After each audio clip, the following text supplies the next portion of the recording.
Councilmember Ingstrom. Here. Mayor Pro Tem Stearns. He's is here. present. Councilmember Sakla. Here. Councilmember Wagner. Here. Mayor Mortar. Here. Okay, this evening we are very fortunate to have first a proclamation and then a couple of presentations prior to public comment. So it'll give you a few minutes to sign up for public comment if you'd like to address us tonight, have a comment to share.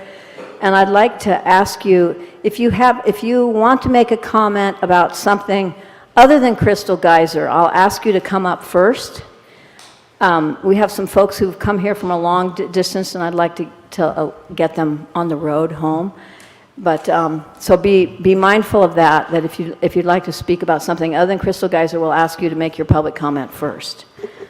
Okay, so now it's my honor to do a proclamation on behalf of Giving Tuesday. And Audra Balick, will you join me, please?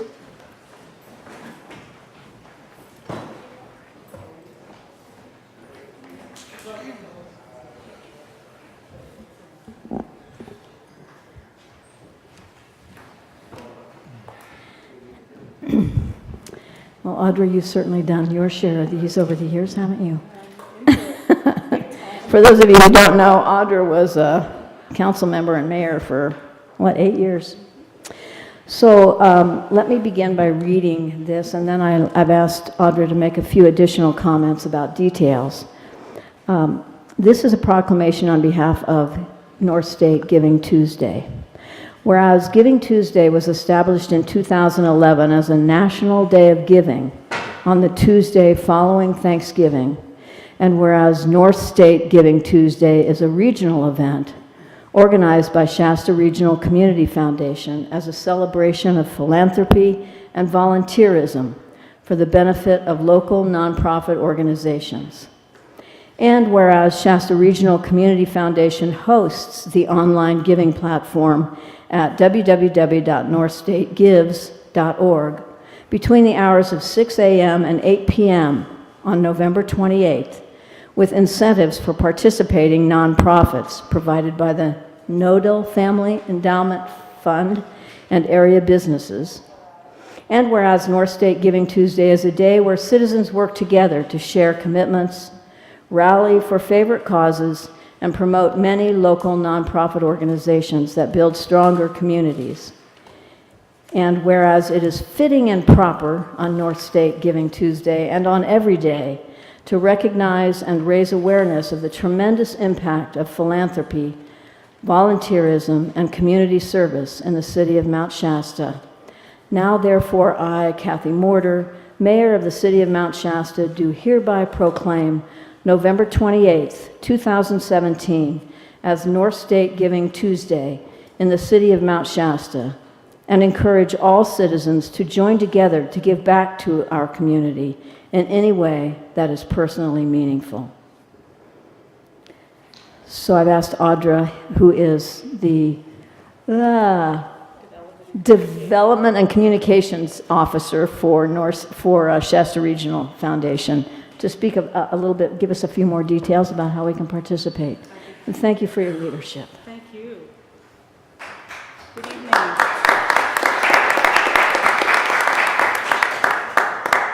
Good evening. Thank you, Mayor Mortar and City Council members of Mount Shasta. Just a couple of highlights. I'm sure I see a lot of familiar faces in the room. Nonprofits that are participating in this event on November 28th are pushing out their media blitzes pretty hard the next couple of weeks. One reason is because of improvements in the northstategives.org website. Beginning at midnight tonight, stay up late, you can schedule your donations in advance at the website. So very similar to online banking, you'll go on, you can register, And go ahead and schedule your donations into a shopping cart. You can come back and forth and visit it, and your account will be debited on November 28th so that all of the nonprofits you support will still share in that incentive pool for the Giving Day totals. So this is a big deal for our nonprofits. Less pressure, ease your way into your year-end giving, plan your donations in advance. So on the day of, we have a lot of social media action. This is an online event. You can follow it with hashtag North State Giving Tuesday. And you'll see every hour at the top of the hour, we have generous hourly sponsors who will be donating $500 in a random draw to a nonprofit from Shasta County and one from Siskiyou County. So that'll be an exciting thing to follow throughout the day. The website will have an live totals going up. You can watch results, you can watch the hourly prize winners, and you can donate one or more times all day long. Do you have any questions? Does the council have any questions? Do you have any goals related to last year? Well, 2 years ago we raised $450,000 with 64 nonprofits. Last year, we raised $750,000 with 96 nonprofits. This year, we have 123 nonprofits participating. 45 of them are in Siskiyou County. That's up from 36 last year. So, to answer your question, which I wanted to give the background first, at the Community Foundation, we discovered we really are not very good at estimating our totals because we exceed them so far. So we say $1 more than last year, we're good. But I think it's going to be a great day. So 40-something out of 120 are Siskiyou County. So you also 45 out of 123. Mm-hmm. Yeah, so you're also doing Shasta County and... Just Shasta and Siskiyou County That's it? right now. That's the region that the Community Foundation serves until we expand. We have some pressure. Outside counties want to get in on this, so that could happen. So enjoy your meals, enjoy your deals, and we'll see you at northstategives.org on November 28th. Thank you so much. Thank you, Audra.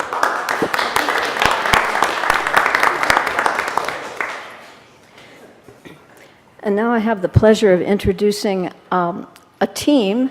I'm not sure who will be giving the presentation for the group that has been working hard and long on the redesignation for lava beds from a national monument to a national park. And we have Larry Whalen here, who's the superintendent of lava beds. We have Elizabeth Norton, who has worked on the Volcanic Scenic Byway Partnership, and Rennie Cleland, who's on the board of this group and has many hats as well. So welcome, all three of you, and thank you for your presentation. Yeah, thank you all.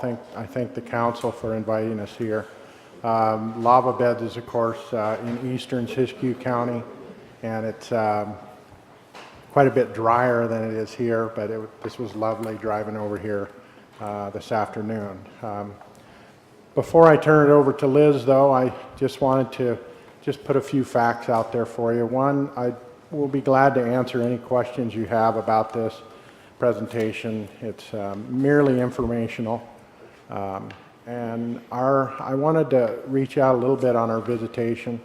It's gone up over the past 4 years. We're right up about 150,000 a year.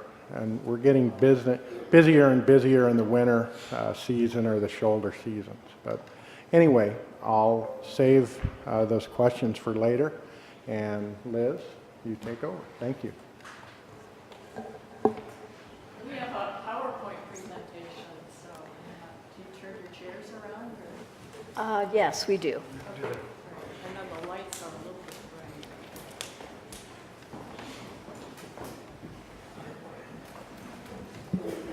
There you go. There.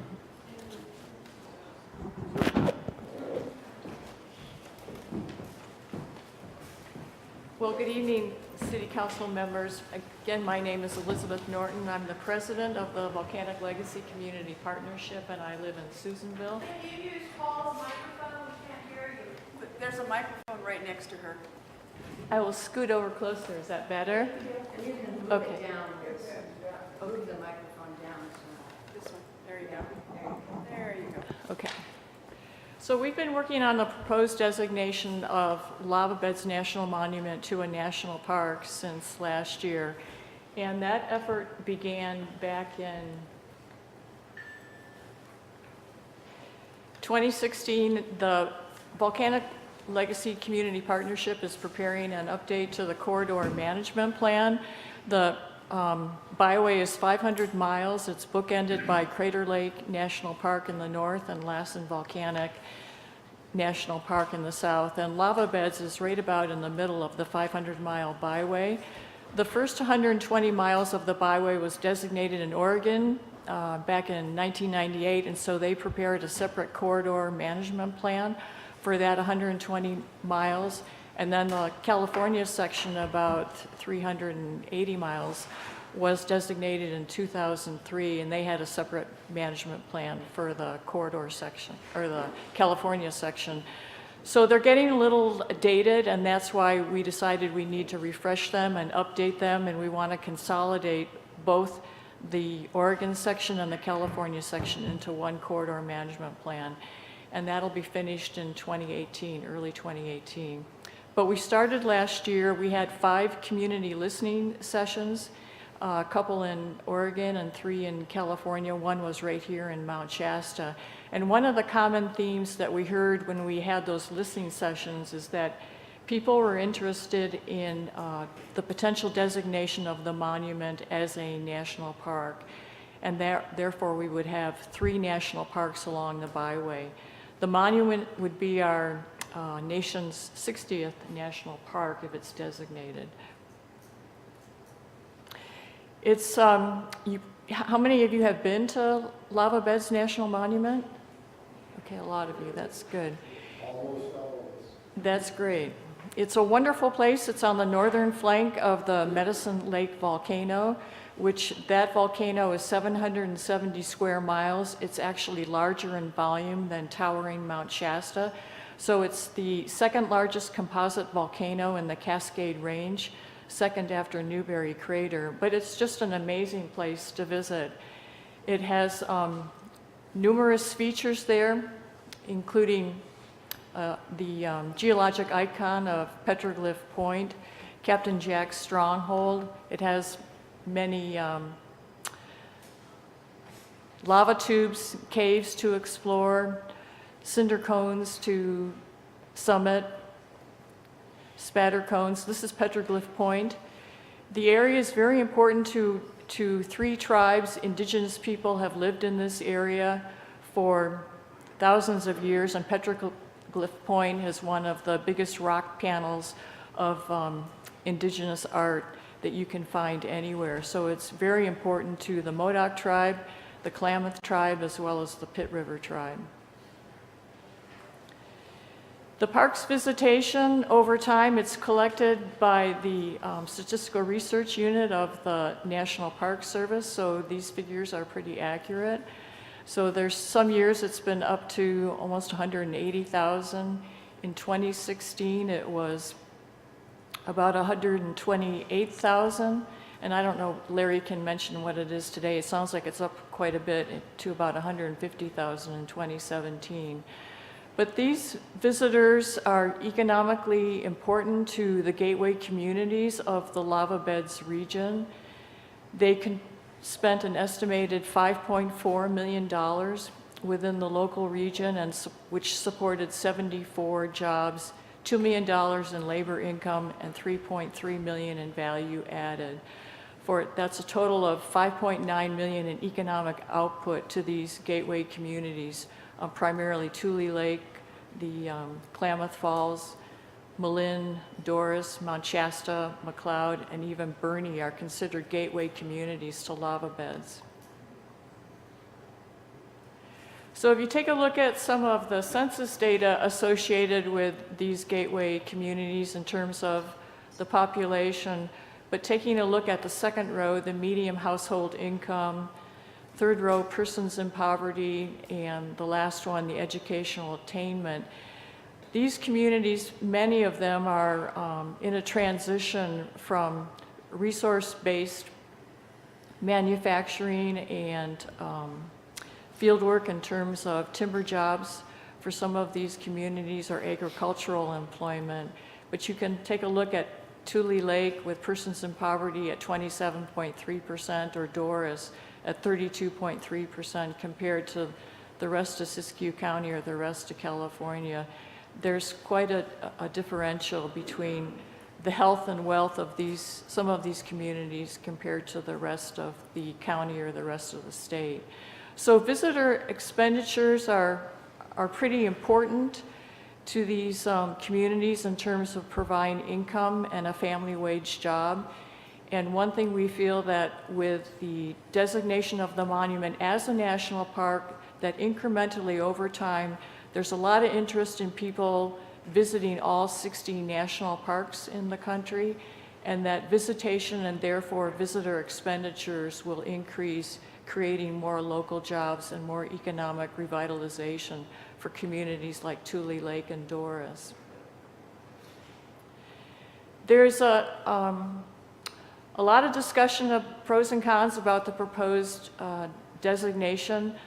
Like many issues, this is a political issue, and so there's rhetoric focused on that that's either based in reality or some of it's based in fantasy. But here's what the proposed designation will not do. It's not going to change the boundary of the monument. The monument's about 46,560 acres, and there's no additional government land that's going to be affected by the proposed designation. It doesn't add on any additional layers of park protection. What's similar in a national park is what's already in place for the national monument, so there's no effect in that regard. There are a couple other issues up in the Tule Lake Newell area regarding the airport, as well as the Tule Lake Historic Site and the segregation there, but this proposal is not linked with that, and any House or Senate bill that would be introduced to Congress is only for the designation of the monument itself and not for any other add-on. So we want to keep it a real clean bill. Only Congress can designate national parks, whereas the president can designate national monuments.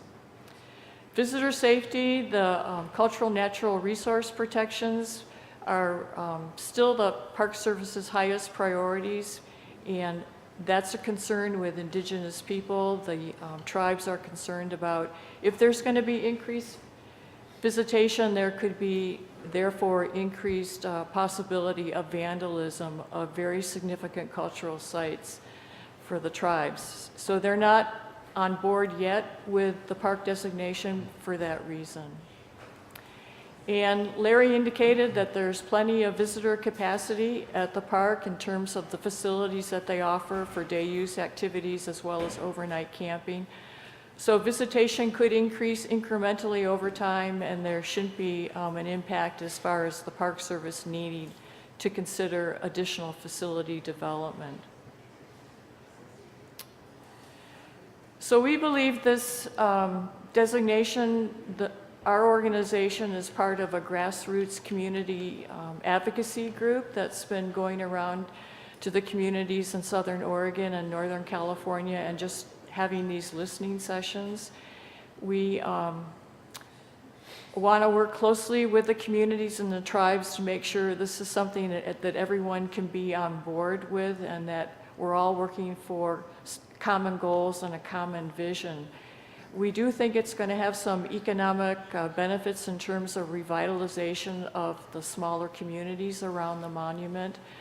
It will enhance visitor experiences. There's a tremendous amount of interpretive opportunities at the monument. They're doing a great job right now in providing educational experiences to visitors, but there's so much more that we could do to market the byway in the 3 national parks along the byway if the monument is also designated as a national park.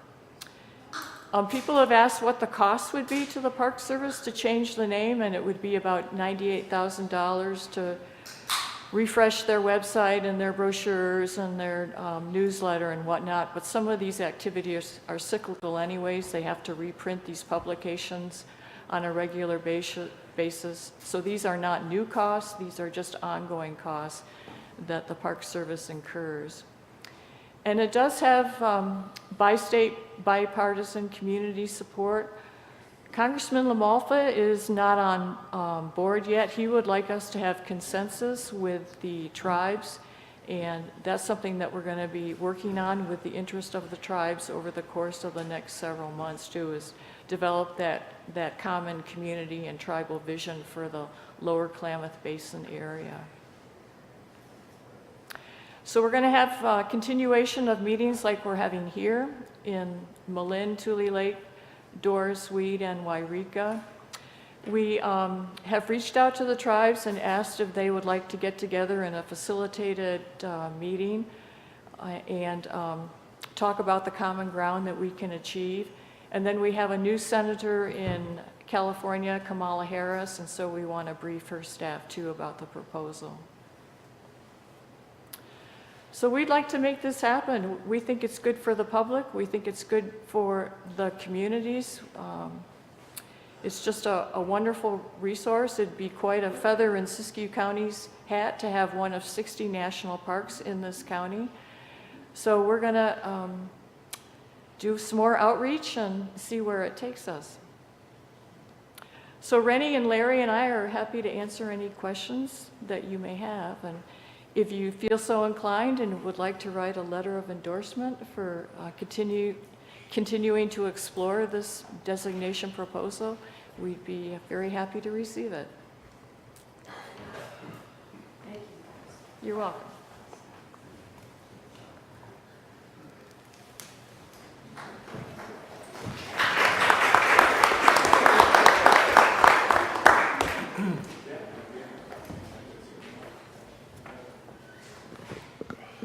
So, council members, are there questions of this great team here that we have before us? Any questions you have?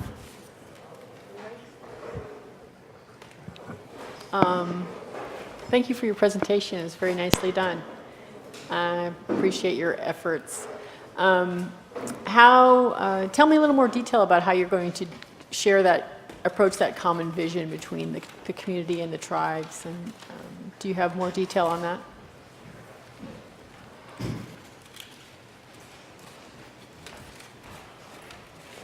We've been encouraged by the Ford Family Foundation to apply for funding through them. We thought it would be beneficial to have a facilitator at these tribal meetings, and so we're exploring that opportunity too. What we've done now is reached out to all 3 tribes to see if they would like to have a meeting. We'll probably meet with them separately and then perhaps at some point in time meet all together too. But the idea is to craft that common vision of how would they like this area to look in the next several years. It's not necessarily focused on the designation when we meet with the tribes, but I think we have some common goals in terms of economic revitalization of the area, and the park designation could be one element of that revitalization effort. I'm sorry, I missed the name of the foundation. Which foundation are you asking for funding? Ford. Oh, Ford. Okay. The Ford Family Foundation. Okay, yeah. great, thanks. Yeah. We'd be going to Wairika, Weed, city council meetings. We intend to, yes, and we briefed the Siskiyou County Board of Supervisors in September, and now we're going to reach out and visit the other communities as well. And how about the Rotary clubs? Haven't talked about the Rotary clubs. It's mostly briefing elected officials and getting some feedback from the communities on how they feel about this proposal.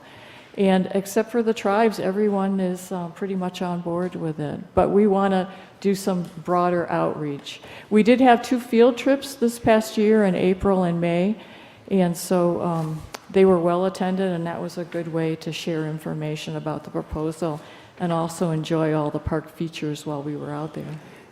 And is there a template letter of support? We can send you one. We'd be happy to do that.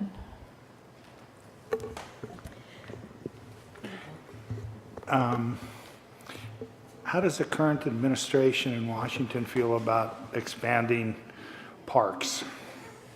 Have you had any dialogue with them at all? No, and it's probably not the best climate for us to proceed with this, but we're game for it. There will be no expansion of acres. What's government land is going to stay government land. So it's a name change, and we're trying to approach it in that fashion and hope that the administration would be supportive of that. Thank you. Thank you, Liz. That was a great overall presentation. Can you tell us a little bit about what the reception at our County Board of Supervisors meeting was, number one? And number two, I'm just curious about the kinds of protections the Park Service personnel can offer for these cultural sites in response to the concerns that the tribal members have. We had a good Q&A session with the County Board of Supervisors. My sense personally is that there were 3 that were, in favor of the designation, and there were a couple that had some reservations and additional questions about it. In particular, they would like to see Congressman LaMalfa endorse the proposal. The Oregon delegation is very supportive of it, the 2 senators up there, as well as Congressman Greg Walden from Southern Oregon, but LaMalfa's just not on board yet. We had a very interesting discussion with his staff a couple weeks ago up at Tule Lake, and they explained that there's a lot of priorities that the congressman is working on. Water issues, the dams on the Klamath. He's working with the tribes on a number of high priority concerns, and we understand that. It's very important to have consensus with the tribes because they are a federally recognized government, and so we're hoping to have that within a matter of months or so, but we have a lot of discussions with them. And then Larry, do you want to talk about the protections?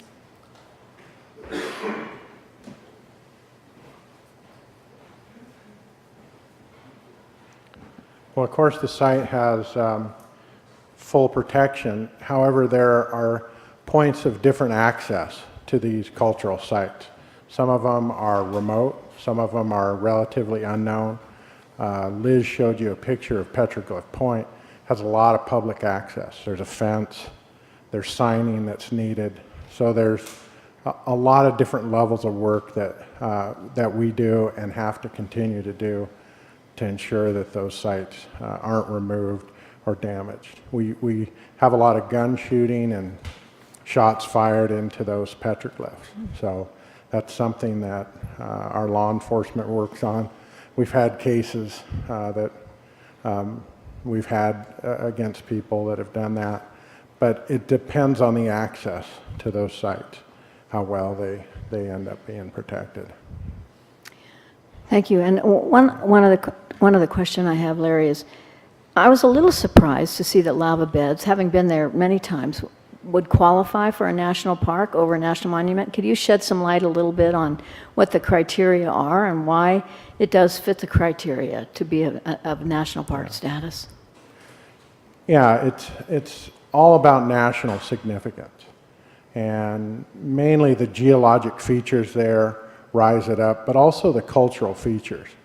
The Modoc War, that was the last Indian war we had in North America. So there are a number of resources that elevate that to national significance, but primarily the geology that's there. And the caves, there's almost 800 caves that we found, and you just don't find that everywhere. So it doesn't require high visitation or low visitation.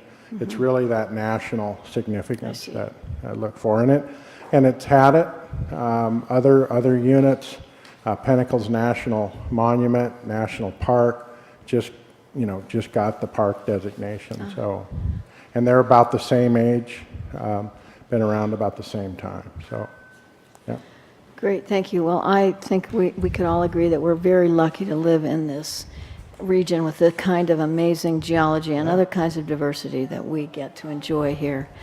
Just a last point of protocol. We won't make a decision about anything during special presentations. if it's brought up by a council member to put it on a future agenda about the endorsement, we'll do so. Yeah. So no closure there for you this evening. Yeah, thank you. But very thank much. you so much, gentlemen and lady. And now we're moving on. Yes, thank you once again. Incredible hard work of a cross-sector community team just emerges from the interest that many of you have for the improvement of our region. It's fantastic. Thank you again for all that volunteer work that you've done. I'm on my knees because I'm just waiting for the next presentation, which will be Jim Mullins, our Executive Director of the Chamber of Commerce, who will be talking to us tonight about the Visitor Bureau, and I understand you have a PowerPoint, so I'm going to move back over there. Okay. Thank you, Jim. Well, thank you, Mayor, and thank you, Council, for this opportunity to come in and give you an overview of the last year at the Visitors Bureau, and basically just want to show you is the people that we service that come through there and the things that we do in the Visitors Bureau to enhance Mount Shasta to the people that come to visit us. So in this report, we'll show you our operating hours, the visitor flow by month and season. That'll be online and in the office. The advertising that we have the fortunate to do some advertising, so the advertising that we do. Some of the history of the Visitors Bureau, our financial status for the year, and also the future. So under that note, the Visitor Center, it's ran by the Chamber of Commerce for the City of Mount Shasta under contract. We're open 363 days a year. It's only closed on Thanksgiving and Christmas days. May 1st through September 30th, we're open from 9 to 5 there. And then in the winter hours, we shorten them to 10 to 4 from October 1st to April 30th. There's 3 part-time employees in the Visitors Bureau. And I tell you what, we've got 3 great ladies that work in the Visitors Bureau between Shahan John, Marilyn Shemansky, and Susie Cashmore. I mean, I couldn't ask for a better crew. And their leader with Nancy, being their leader there, it's a great crew to work with. I'm very fortunate to have them working at the Visitors Bureau. Highly educated ladies that are virtually working for minimum wage. So it's very, very nice to have them there. Some of the information from last year, it's kind of hard with the angle of our PowerPoint here to get it all in, but the Visitors Bureau last year, we actually signed in 19,261 visitors through the fiscal year.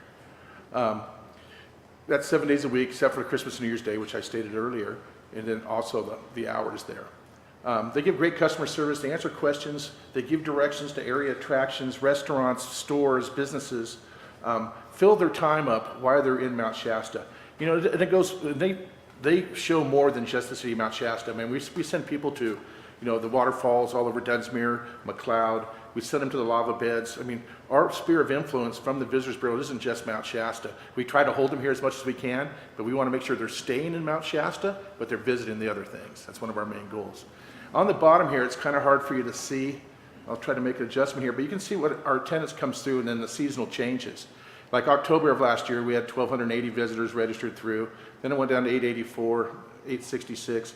Then you can see January, February, we had a lot of snow last year and travel was tough and our numbers really went down. Then March, April, May, June, then July, August. I mean, June, July, and August is just really nuts in there. I mean, to have 4,000 people come through that little office right there is a lot of people. So they do a heck of a job managing that. Part of the people that come into the Visitors Bureau, 15% came in within 2-hour driving distance. 13% came from within 4 hours.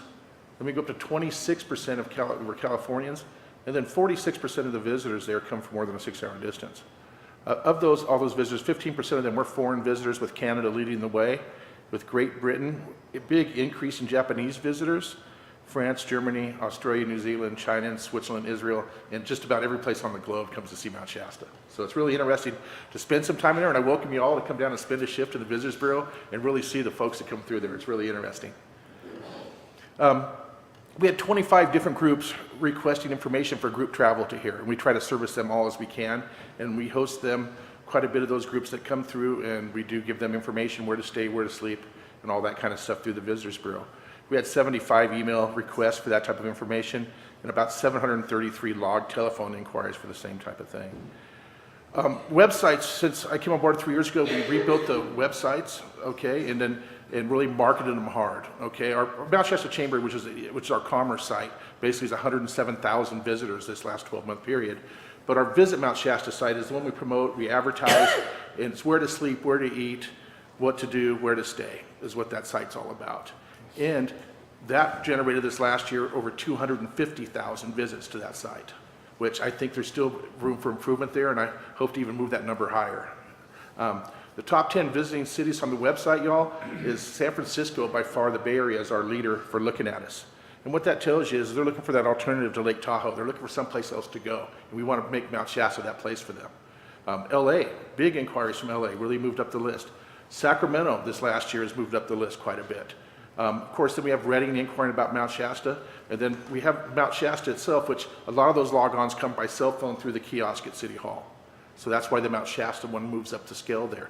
And then San Jose, North Bay, Portland, Seattle, Sunnyvale, and on down. We could go down from there.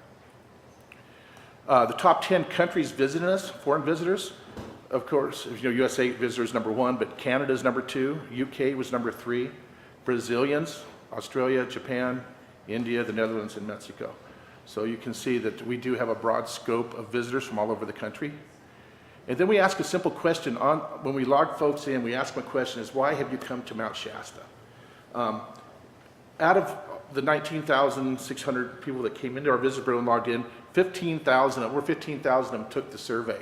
And the number one thing they say, almost by 50, is 45% is nature, is what brings them to our area. Number 2 is folks commuting, driving from Seattle to LA or someplace else to see Mount Shasta, and they stop and they want information and how they can spend a couple hours or longer here in the area. We added a new, on our survey question this last year, we added the box spiritual.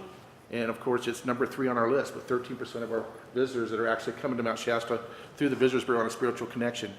4% are residents, 4% are online, they saw us. 2% come here for events, and just 1% says the reason they're here is because of the advertising that we do. Okay, which is a misnomer, because advertising is top of mind advertising. The more they see it, the more they remember it, but they may not survey it. So it's kind of a tricky question on there when it says to advertising.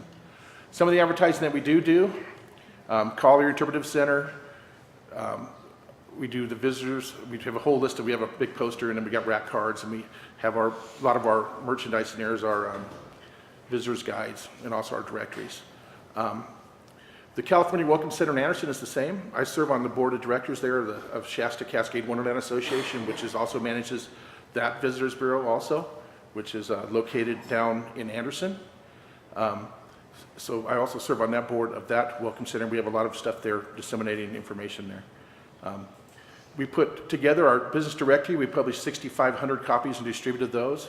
Our visitors guide, we did the same. We're probably going to up that this year because we kind of run out of those, so we're going to move that number up of copies. We have numerous newspaper articles and posters promoting the 4th of July festivities, winter magic, tree lightings, reindeer runs, chamber awards banquet. These are all just local advertising that we do to show that the chamber's involved in the community. We sell the tickets for the Tyco, and we also sell tickets for events at the museum. We do run a quarter-page ad in the Shasta Cascade magazine. We also, for years, we advertise in the Shasta Tyco program. We publish weekly emails for community events. And last year, we had the fortunate enough to partner with the city and the resort, and we were featured on, Mount Shasta was featured on a golf show called Driven. It's on Comcast Sports Bay Area, which is NBC Sports. Had over 2 million views. So, and that is Bay Area, which is directly our market. So the value for the dollar that we got off that show, if you haven't seen it, it turned out pretty good. Was incredible for what we got. More advertising. We manage 3 Facebook pages: the Mount Shasta Visitors Bureau Facebook page, the Visit Mount Shasta Facebook page, the Mount Shasta Chamber, and also the Visit Siskiyou. We maintain the community kiosk at City Hall, which we installed, which gives information to all our visitors that come here. Had to put a new hard drive in that this year. That was kind of surprising, though. We provide the janitorial service for the Plaza restroom, which runs us about $6,000 a year. We clean those restrooms up at City Hall in the Plaza.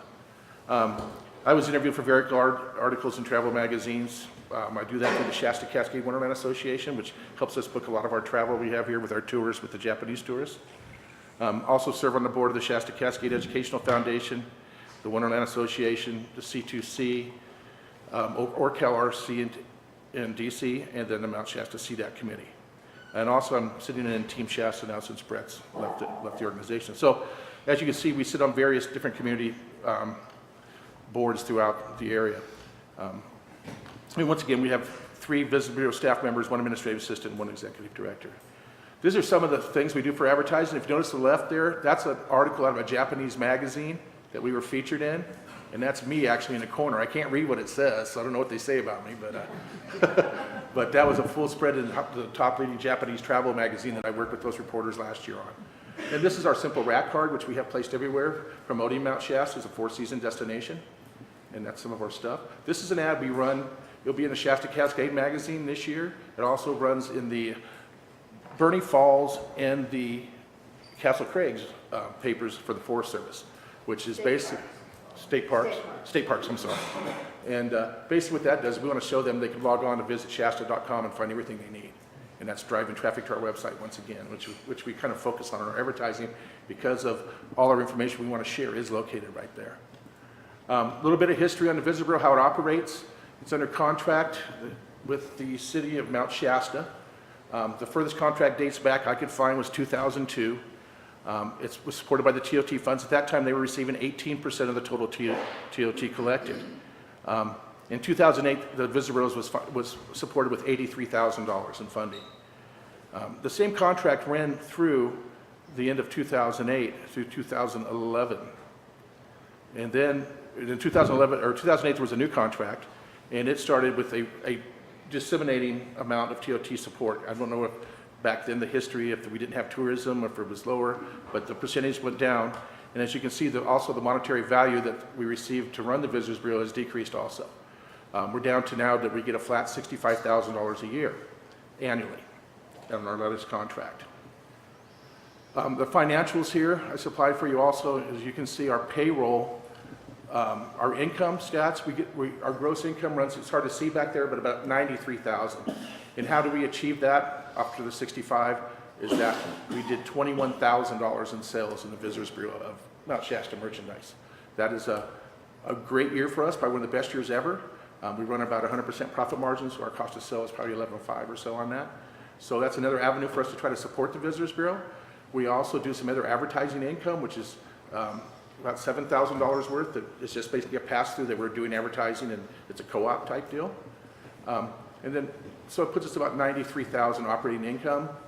And then after the cost of goods sold, it puts us down to about $81,770. Expenses, payroll, between payroll taxes and the payroll for the office, it runs about $60,000 right there.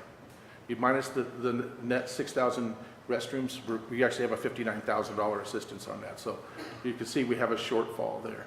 Our accounting expenses, the Visitors Bureau guide, this is our advertising expenses. So like I said, we spent $6,100 to make $67,000. So. And then, of course, you have your daily operational expenses here. We run a Chamber Master Visitors Bureau program that manages both sites, and there's some fees to that. The repair, maintenance, building and grounds. Last year we had some major things we had to do. We had to replace some computers. We had to put a new HVAC system in the building because it went out. It was really hot there in the summer for a while. And so there was some maintenance issues this year we had to take care of just to do business out of the Visitors Bureau there. So after our total, our total operating overhead expense, there was about 15. Then the plaza maintenance expense at 6, puts us right about $95,000 for our total expenses, which put us in a $13,000 deficit.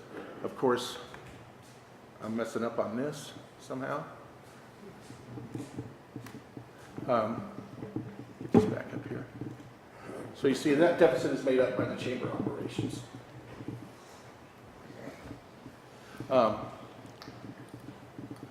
As I go back here, sorry about that.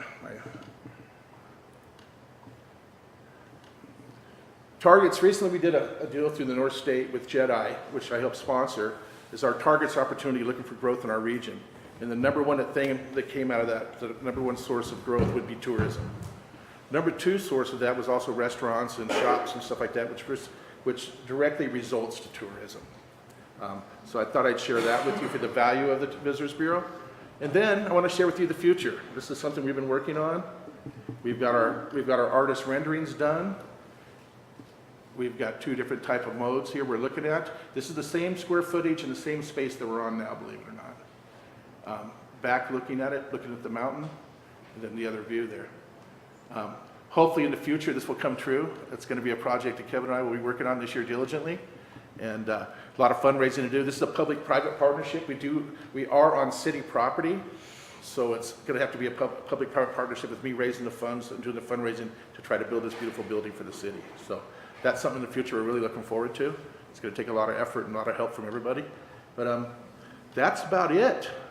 There's the basic floor plans of it, and to give us more space for the wide open. Plus, there'll be a 12-person board meeting room in there. Also, we're going to build into it that can be used for a lot of different things. So I want to thank you guys for the presentation, time for the presentation. Hope I didn't bore you too bad or go too fast. I know I'm on a time limit here, and I'll be open for any questions you might have.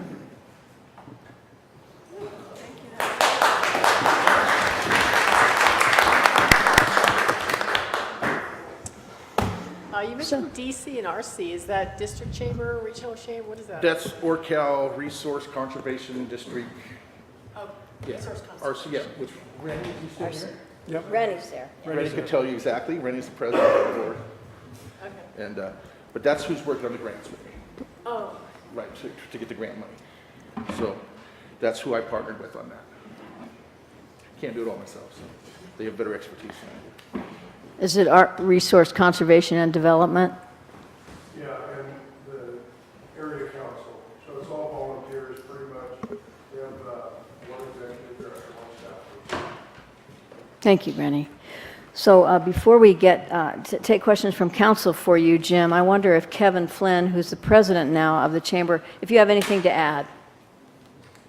Just supporting Jim and Nancy. There's a great group that is in the Visitors Bureau currently, and the city and the citizens should take pride and value with what they're doing. Definitely not. Thanks, Kevin. We're promoting and disseminating folks all around Mount Shasta on a continuous basis. And I got to tell you what, the staff I have in there, they know their stuff. I'm proud of it. I mean, they know way more than I do. As far as the hiking trails and stuff to keep people occupied while they're here, they do a fantastic job. I can't praise them enough, to be honest with you. Well, personally, I can't imagine a more enthusiastic go-get-'em team than you all represent. Well, we try. You're working hard, and we've seen great improvements. Well, we're trying. You know, it's a tough balancing act. We've got our goals, and we have other goals from other folks that we have to look at too. You know, the board puts together. We have a retreat this week. We'll be looking at our yearly goals coming up for this year coming up. We got some great plans, maybe some new events bringing up this year. We know we'd like to see some of that. Kevin, I've sat down and had the meetings on that, where we think we got some things we could really heighten for the city in the future here and have some fun with. It's hard producing events. I'll just let you all know. I know we all want to see events. We think they bring traffic and they make us a lot of money. But the only event I made money on last year that we did was 4th of July. And the reason I make money there is for one reason, and that's because I have a beer booth now. Because what? The beer booth. Oh. Okay. The cost of putting on one of those events was well over $50,000. You know, when it breaks down to it. And that's a lot of fundraising if you don't have a way to make income. And some of the stuff problems we're all facing right now in our community is the lack of volunteers, because we've been volunteering, always been volunteering for so long. There's people timing out. We don't have that influx of the youth to come in up, to step up, and that's something we really need to look at. I say it all the day. You know, I have a son that recently graduated, and he's living over in Nevada, and I'd love for him to come back here working in our area, but it's tough to bring them kids back. And we do have some great I have a great new board of directors. Kevin Flynn is our new president, if you know it or not. Tessa Montgomery is our first vice president. Elizabeth Mitchell-Collard is our new treasurer. And Todd Anthus from the Shasta Inn is the second vice. And our new board members, Monty Mendenhall, Pacific Power, is on board with us now. I've got 2 representatives, Alyssa Johnson and Tom Miller from the hospital on board. Bill from the city just came on board with this. Plus we have our staples, you know, we have the newspaper, we have Crystal Geyser, Jill Harris. You know, we've got a lot of people on the board. And I tell you, when I go to that board meeting, I look around, there's a lot of people there with a lot of great ideas and a lot of excitement there. So it makes it exciting for me. The board change is different, so the strategies are going to change. And, you know, some of the history I have with the chamber to give you back is I served as president of this chamber before I took this job. I was vice president chamber, or vice president and president over the years. I served 6 years as a board member before I took this job. You know, so I've been involved with the Chamber of Commerce a long time. I've seen it progress to where it is now from what it used to be. And I feel we're going in the right directions. A lot of times we get overwhelmed with everything we got to get done, which we all do, and we know that. But like I said, if it wasn't for my staff, it'd be hard to do this job. They do a great job, so. Thanks, Jim. Well, Any thank you questions all. of Jim? Okay, appreciate it very much. Thank Thanks you guys again. for your time and effort, and let me have a piece here. I know it's been a long time since we've actually had a report from the Visitors Yeah. Bureau, so I want to make this, great. you know, a regular type thing whenever you need it, and when I got something really good to share with y'all, I want to make sure that we can get that time. Yeah, let's plan on doing more regular, a regular update. At least when we quarterly, get- maybe. Yeah, okay, great. Thank you. Yeah, thank you.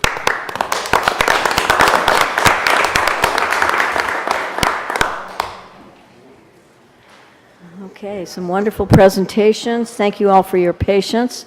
We'll now dive into the rest of the agenda, beginning with public comment. I mentioned earlier, for those of you who may not have been here, that I want to invite those of you who have a comment to make that is not a Crystal Geyser item. Well, if it's a Crystal Geyser item, you'll be speaking at that agenda item point, won't you?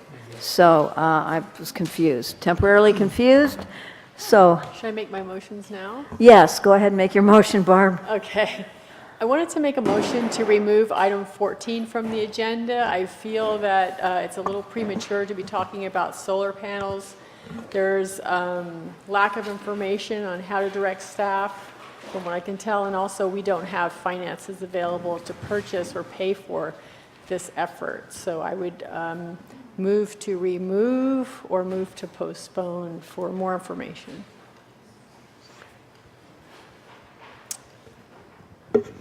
Okay, questions of Barb or a second? Not going to second that because I do think we ought to get the conversation started. We're not making any decisions tonight, but we are starting the conversation. I think that we have information to at least start that conversation.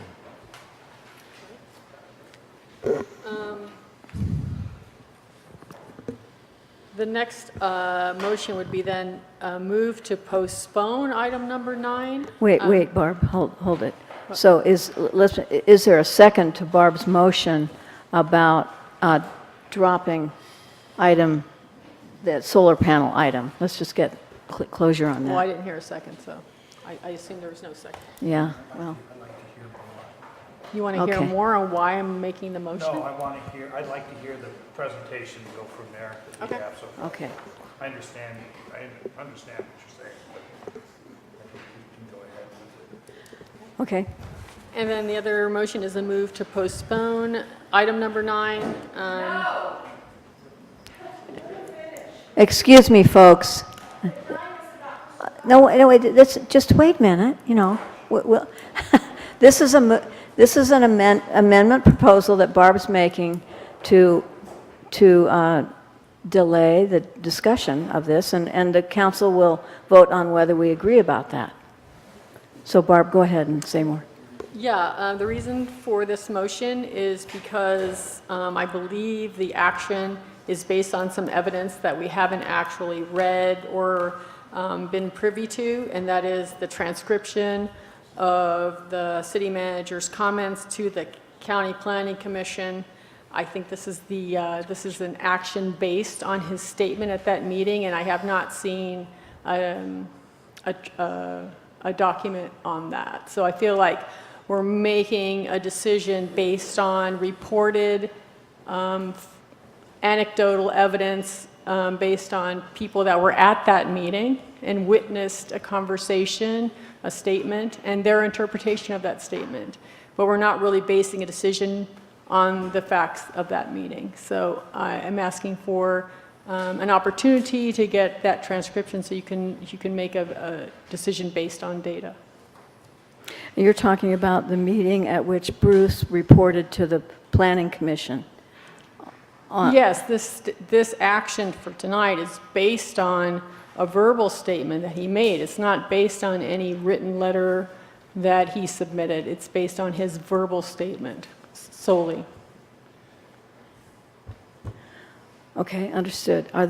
Is there a second for Barb's motion to postpone this discussion until a transcription is made available?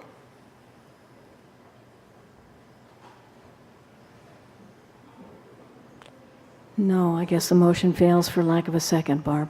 Okay. Thank you for, Then I have, then the third motion I have is a motion to remove this item, item number 9, from the agenda because clearly the city has already stated its position in its September 20th letter to the county on where they stand. And that is on record, and that is our statement of position on this matter. so we would never put this on a future, another agenda. You're not just asking for a delay, you're asking for no discussion, that it's unnecessary. To remove Is the that item, correct? yes. Okay. Okay. Any other questions, or is there a second for Barb's motion to drop this item? Well, that's 3 in a row, Barb. But thank you for trying. The motion fails for lack of a second. Thank you, though. Okay, so I have a couple of people then who've signed up for public comment.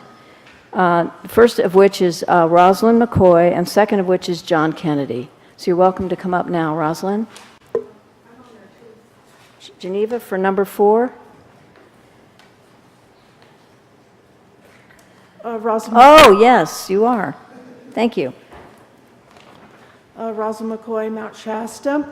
On the 16th, the Board of Supervisors are going to have an opportunity to review the final EIR.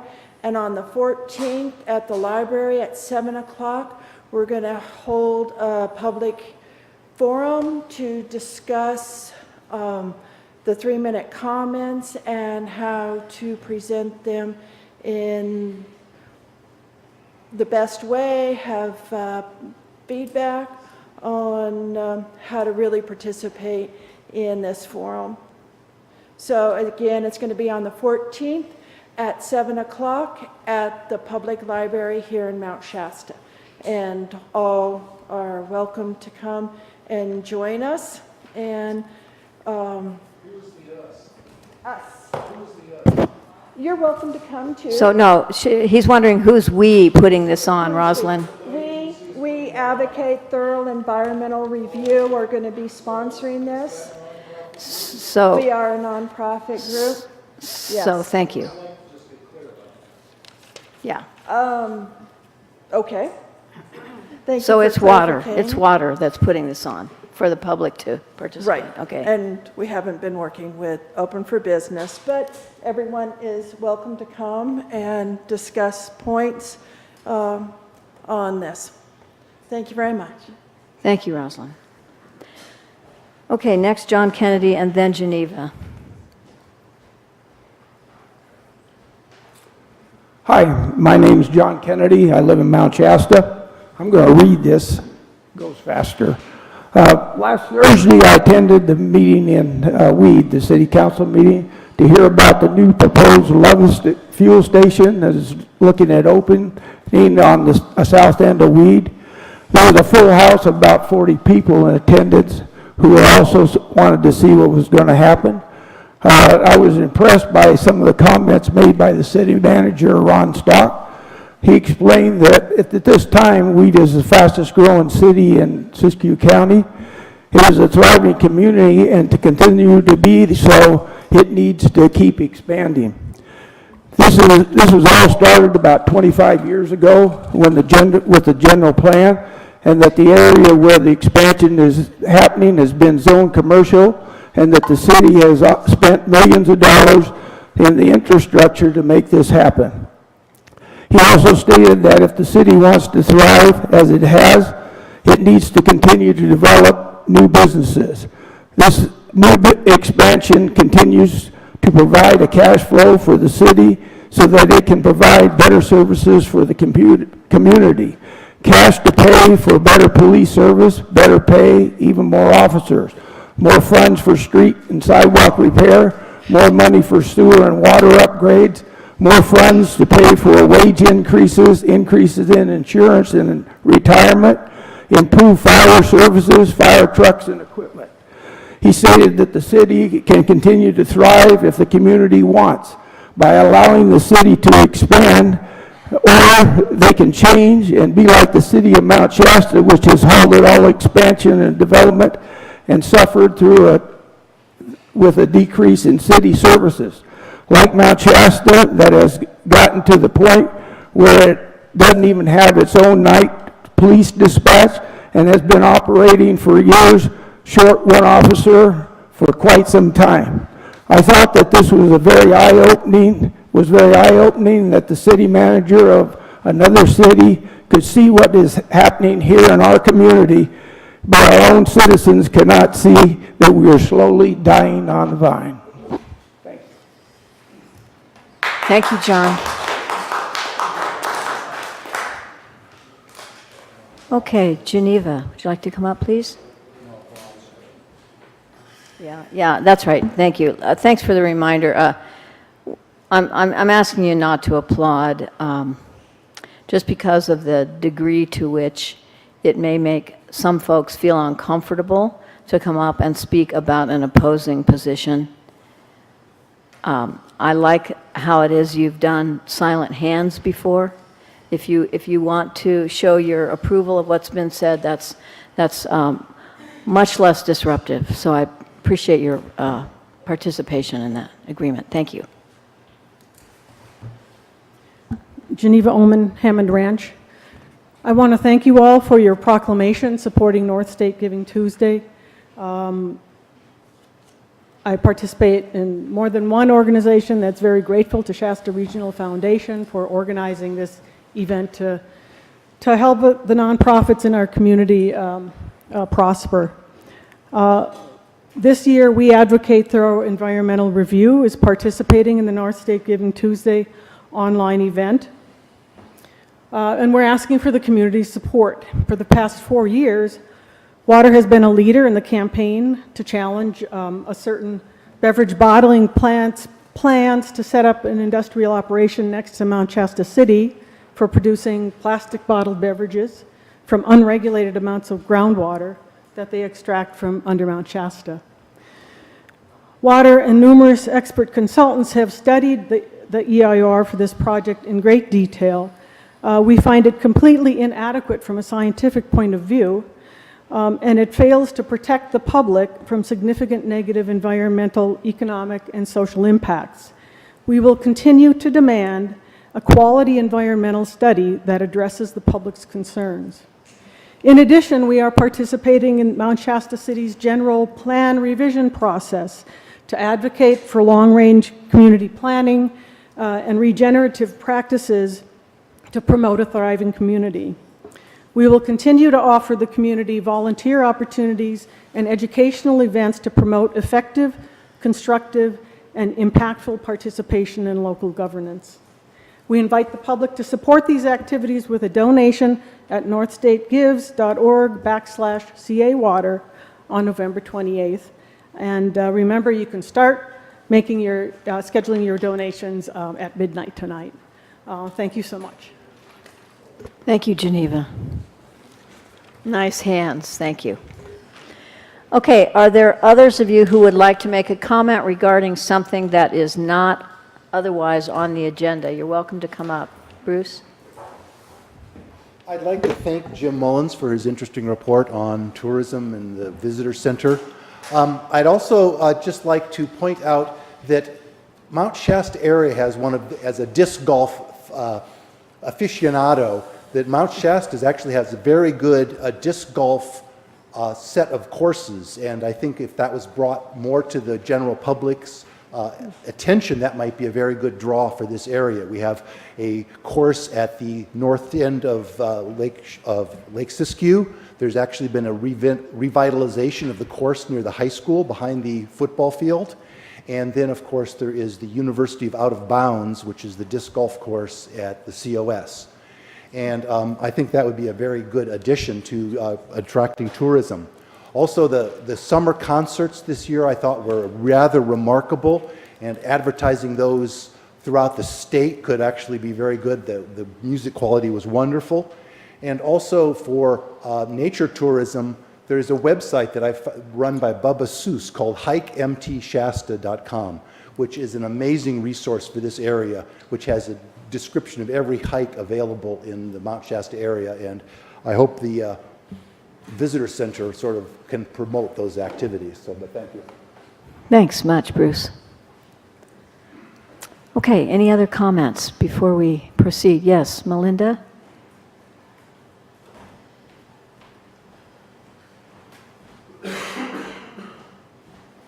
Melinda Willie, Mount Shasta. First of all, I want to apologize for bursting out that comment back there. I was confused about what Kathy was talking about, so I apologize for that. That wasn't the appropriate response from the audience. I thank the police officer for not taking me out. I also wanted to thank the community for all the efforts that have been done to take down supplies and clothes to the fire victims in Sonoma and Napa. While I was in Sacramento, I worked on helping relocate 70 Alzheimer's patients from that area who were evacuated immediately, some without their wheelchairs, their meds, or even clothes. And we found 3 nursing homes in Sacramento to move them to that had vacancies, and so now they're all there. But in addition to having Alzheimer's, they now have PTSD from this experience. Could you speak a little louder? I didn't hear the last sentence. In addition to having Alzheimer's, they now have PTSD because of what they experienced in the fires. And so when I came up here to kind of recover from doing all of that and noticed what we were doing up here, I just was so grateful, because sometimes communities that are farther away don't assist things like that, and we're all in this together. This could be us someday. So I really want to say thank you to whoever's listening through the television. If you helped, thank you very much. Thank you, Melinda. And we are live streaming. Yes, we are live streaming. So yay for that. We continue to make technological improvements, and hopefully you can hear us better than you have in the past. So step by step. We have some hands up. I'm not sure. You want to make a public comment? Yes. Come on up. Oh, come up to the microphone, please, and tell us who you are. Okay, sorry about this. I came from the river because they said the meeting was at 5:30, so I tried to keep the speed limits good. But my name's Jack Trout, and I've been a resident of Mount Shasta for 26 years. And I came up tonight to talk to you about something that's a little bit off kilter, because it's not necessarily the Mount Shasta City Council that's going to be deciding this, but we at one time in our rivers here on the McCloud River, we were the most southern Cascade region to have native bull trout. They were the most prolific trout in the river. We also had in our McCloud River, and nobody really knows this, but we had a trout called the stone trout that was named after Livingstone Stone. It was a turquoise trout with very few pigments. That trout has gone extinct. The bull trout was extirpated from the McCloud in 1985. It's in Michael Rhodes' report through the Department of Fish and Wildlife. And it was basically extinct from the river because of the McCloud Dam being put in, and various reasons, which is in this report. But what I'm getting at is I'd like to have the city's support on trying to get the bull trout restocked in the McCloud River. We did have a program for that in 1991. We were stocking them on the Hearst property on Huckleberry Creek, and the program was going very well. And then we had the 1991 chemical spill at 2:05 p.m., July 14th, 1991. And basically that defunded the program. So these are historical trout. All the trout in the southern hemisphere, New Zealand, Chile, Argentina, Australia, all have their rainbow trout from the McCloud River. They were shipped there in the late basically between 1872 and 1908, where Shasta Lake is now. That used to be the McCloud River, where it dumped into the Pitt River when Livingstone Stone came out with Spencer Baird's program. And but anyway, what I'm getting at is I'm going to be approaching now the Fish and Game to have this redone. And we've had a lot of you know, from the inside, I've had a lot of head banging going on because the Hearst family absolutely does not want this program reinstated. So Jack, I'm sorry for interrupting, but you may not know that you have 3 minutes and you're Oh, in your last sorry. 10 seconds. Okay. So, Okay, thank you very much. I just want to bring that to the city's attention because that kind of heritage, I mean, there should be a 60-foot statue next to the flagpole in McLeod because people don't realize that every state in the United States got shipped McLeod rainbows, and every continent on the face of the earth was shipped McLeod rainbows. And this is the kind of stuff that brings in tourism and people from all over. Oh, thank you, Jack, thank very you. much. We look forward to hearing more. You're always welcome to send us an email and/or through the Fish and Wildlife. Great, great. Can I ask a follow-up question? Sure. Why are the Hearst not wanting that to be reinstated? Can you tell briefly? Lloyd Bradshaw doesn't want people coming on the property, possibly, you know, anglers or potential problems. Who's Lloyd Bradshaw? He's the Hearst attorney. Okay. Yeah, but basically the Hearst have a reputation of only extracting resources out of our area, and they've never really given anything back. And this is something that they could give back with PG&E and the Forest Service because our fish are extinct because of those three entities. You talk about American greed at its finest. They're sending over 2/3 of the McLeod River in an Alaskan pipeline to Iron Horse Canyon Reservoir, running it through 6 dams just for power. Think about that. Thank you, Jack. Okay, any other comments, please? Okay.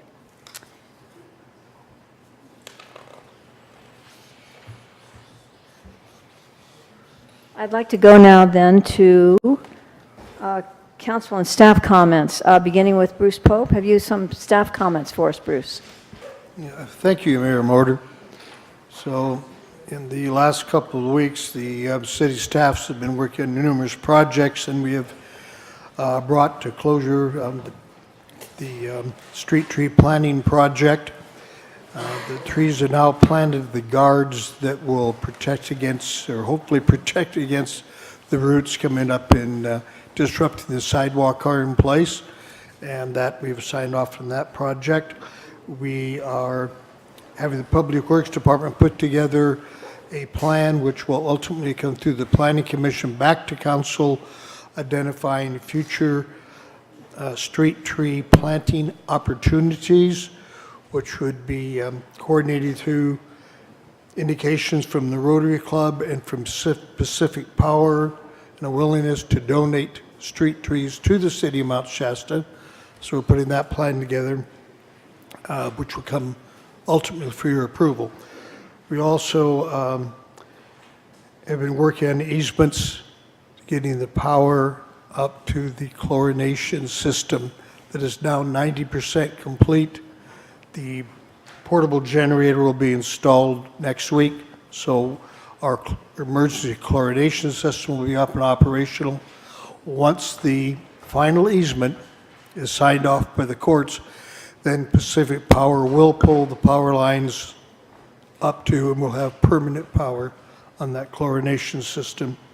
So that's something Rod's been working on for a long time. We're finally bringing it to closure, which is very good. And we also had the emergency paving plan, which we're closing out, and we have completed all the improvements, and we're ready for the snow removal that is, according to the weather report, rapidly becoming necessary in the next week or so. So all the equipment is upgraded and it is ready to go on that program. You might want to remind the public that we do have a senior snow removal program that they can apply for from the city for snow removal. Additionally, the planning department of the city has updated its webpage. As a lot of you know, the city planner has been holding a series of public meetings, an educational meeting, visioning meetings on the general plan process that we're undertaking. Those meetings have been attended fairly well. We're hoping to get more attendance, but all of you can view the process, view what's happening, view documents being developed by going to the city planning webpage. All of the documents that are produced and will be part of the general plan process will be on that webpage. So you have constant ability to review that. And so that's basically what we have to report at this meeting. Yeah, questions for staff? Point of clarification, the web page you're referring to is the general plan 2045, the specific page for the revised general plan? Correct. Other questions for Bruce? Bruce, did you want to expand upon how and where seniors can apply for the snow removal program? The seniors can apply. Would you like to? The application period for senior snow removal has closed. We're not accepting any more applications at this time until the next cycle for snow removal. Which would be next year? Oh, If we're granted funding. if we're granted funding, yeah. And there was ample advertising of this in the newspapers, yeah. And through, I'm assuming, Great Northern or,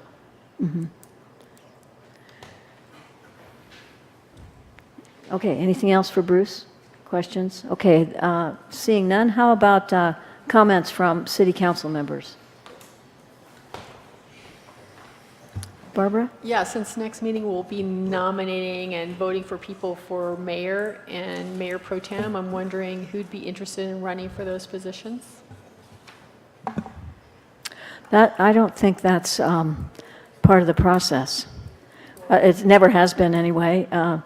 Usually we just entertain a motion from the floor, and if there's a second, and then the person either, it's usually not a surprise, it's never been a surprise to the person whose name is being put forward, so.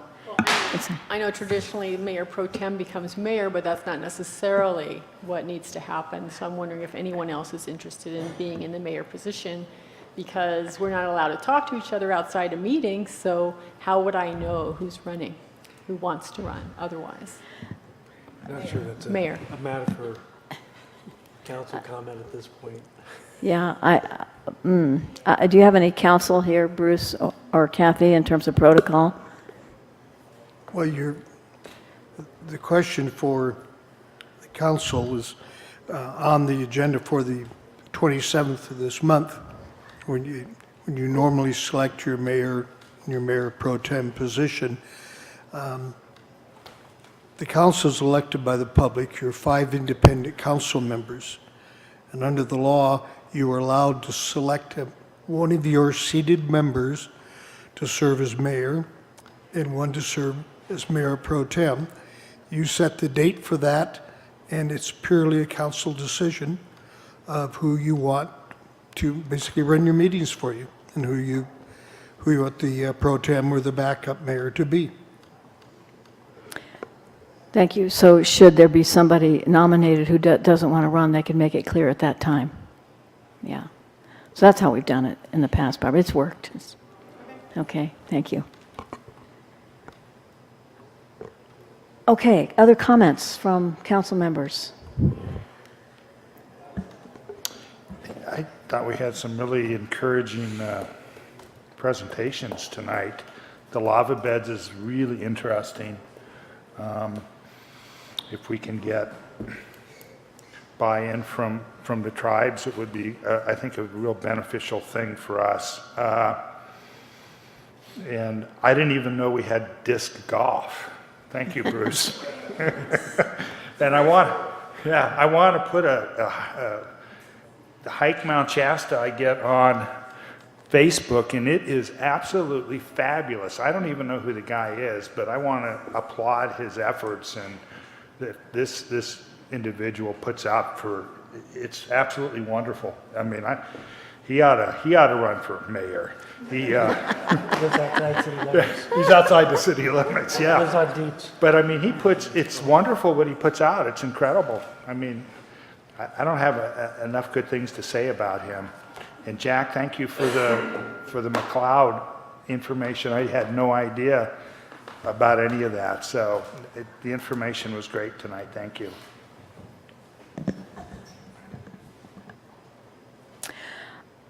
I'd just like to wish everybody a happy Thanksgiving. It's coming up next week before we meet again, and I hope we all take the opportunity to express our gratitude for the blessings we have for living in this community and the many blessings each of us, I'm sure, can call forth in our minds and hearts. And also perhaps make a plug for how many of us participate in the Thanksgiving meal that's served to anyone in the community who wants to join the community meal on Thanksgiving itself. They are still in the process of recruiting for volunteers. It's a really satisfying way to contribute to our community. People are very grateful, in a very good mood. It's great food, great camaraderie. So for those of you who'd like to join the meal, you're welcome to, of course, on Thanksgiving. And if you want to serve, you're also welcome to. And they're in the newspaper, there is a phone number and contact information. If you and I can also direct you to somebody if you'd like to ask me. And also, just to add to Paul's comments, I did think that, there's a lot of positivity being expressed in our presentations and comments from folks who have brought forward information that we didn't know. So I want to add my kudos to those of you who are participating positively in our community. Okay, with that then, I guess we're ready to move to the consent agenda. It's my pleasure to read the consent agenda. Before I do that then, Kathy, what is the resolution number for the sidewalk project? Well, we have a resolution prior to that one. The Active Transportation Committee time, date, and location meeting change will be CCR-17-71.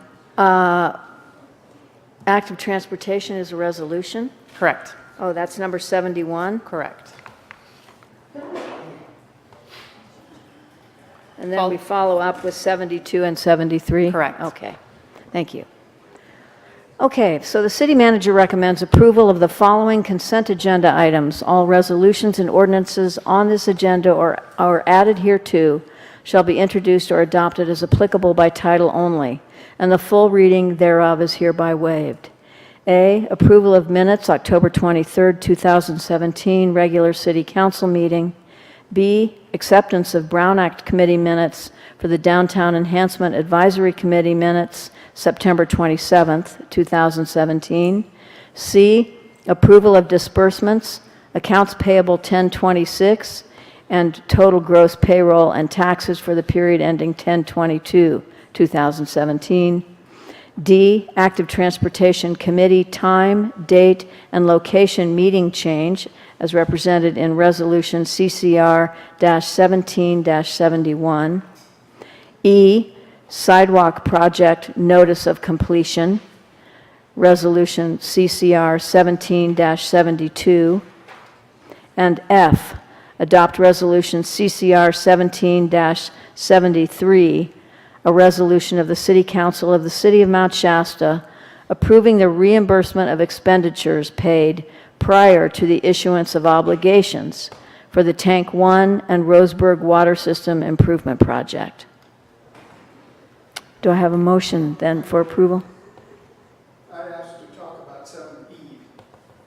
Does that mean I have to ask a council person to pull it off the agenda?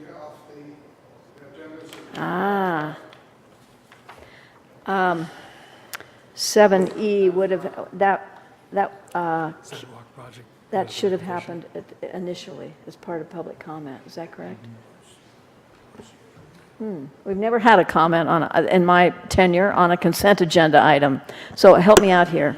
Well, if a consent agenda, if you want to discuss an item on the consent, that item would have to be, the council would have to pull it out of the consent, then vote on the consent calendar, then take up that individual item. Okay, thank you. So Ken, what we'll do is I'll amend my consent agenda reading to eliminate number E, the sidewalk project notice of completion. We'll vote on that.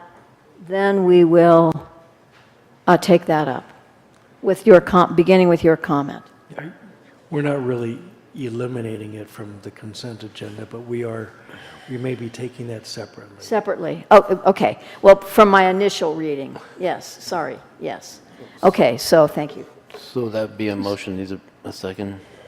Yes, the motion is to adopt items A, B, C, D, and F for now. Okay. I'll move to approve the consent agenda items A, B, C, D, and F, including resolution CCR-17-71 and 73 by title only. A second. All those in favor? Aye. Aye. Any opposed? Okay, thank you. So it looks to me like we have two comments regarding item 7E. Ken, would you like to begin? And Dennis King, can you be ready, please, if I'm reading your writing correctly? No, mistake. A mistake? Okay. Go ahead, Ken. Thank you, Ken Ryan, your Power Manchester resident. The reason I've asked this to be pulled is I don't oppose you're going through and supporting it. However, I think the council should know that your Active Transportation Committee has never had any information from staff on this, on any of the things. It was back in June, whenever. We've never seen a map. We've never had a discussion. We've never had a presentation from staff. And now you are being asked, and the council never asked us for input on the sidewalk repair project. And we're very upset as a committee. And what? We are very upset as a committee at not having had the communication on what was the intention for this particular round of monies and spending, and at least had a chance to think about it and discuss it. So I really wanted to get that on the record. You have approved on October the 9th.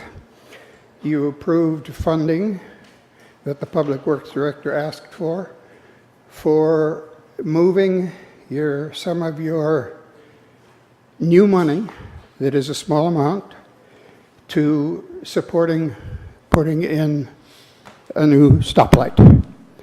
No one ever asked us whether we had any input or thought or question about this stoplight repair. In my view, I haven't talked to the whole committee, but in my view, this light has been blinking for a year.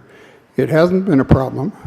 It seems to me that taking this new $19,000 that you've never had before and throwing it at a partial repair of a stoplight when $19,000 could complete a lot of the projects we've been asking for at no consultation with this committee.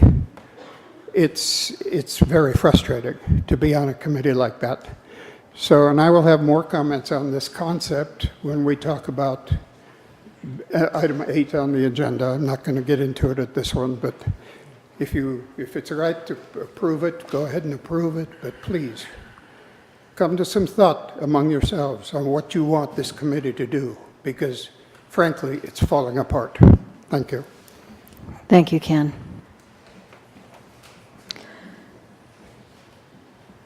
So, council discussion. Well, I think that Ken brought up some good points there. However, what we are doing in 7E is indicating that the project that was approved has been completed for purpose of starting the clock running and also making payment. So I would like to make sure that Active Transportation Committee is actively involved in these sorts of decisions from the beginning and the future. But for tonight's purposes, I will move approval of item 7E, Resolution CCR 17-72, regarding the notice of sidewalk project notice of completion. Second.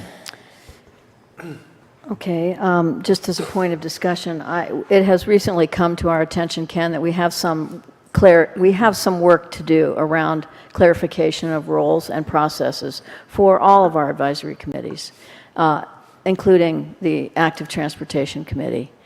And I'm sure we will proceed with that task. And I'm sorry for the frustrations. I can see where you might have felt overlooked, definitely. Do you have anything to add to that, Bruce? Anything to add from your perspective? I think we're aware of the frustration of the committee. The question it comes to my mind, what was the intent of the council when they appointed this committee? What are your expectations of the committee, and what are the committees? What is their feeling of what they're supposed to be doing? And we need to make sure that everybody gets on the same page, because this is an important subject for the city.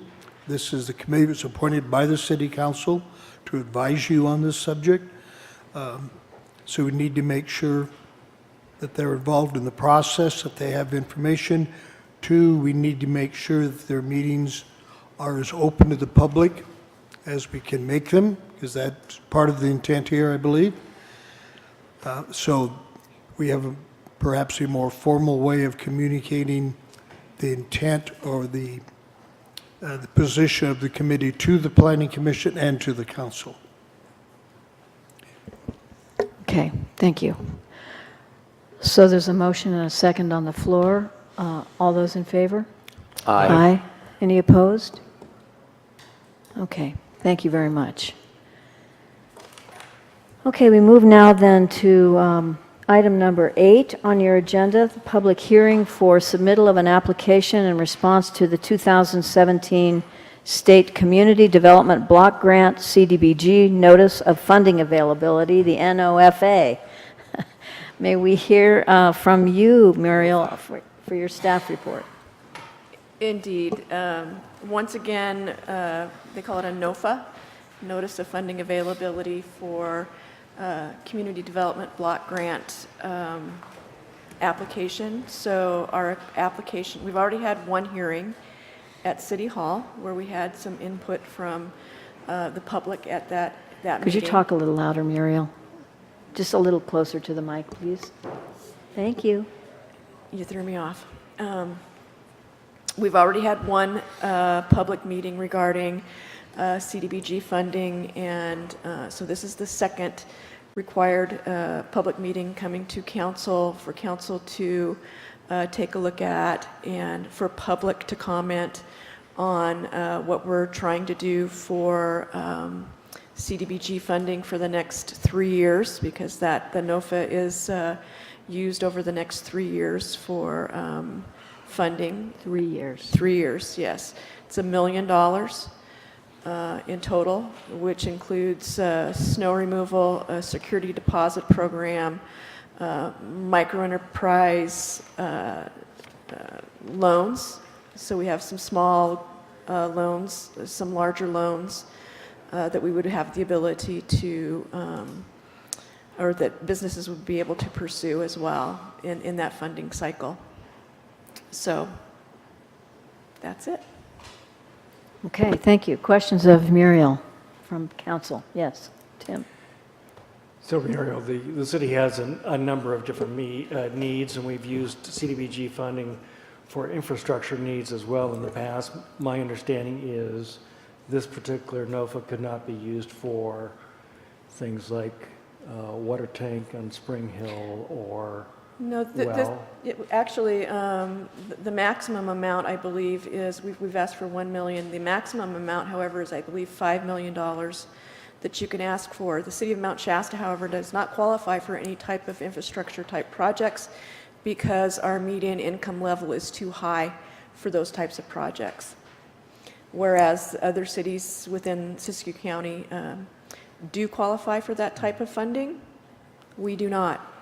And is that based upon the census area, the federal census area? Because we went through that once in No, the past.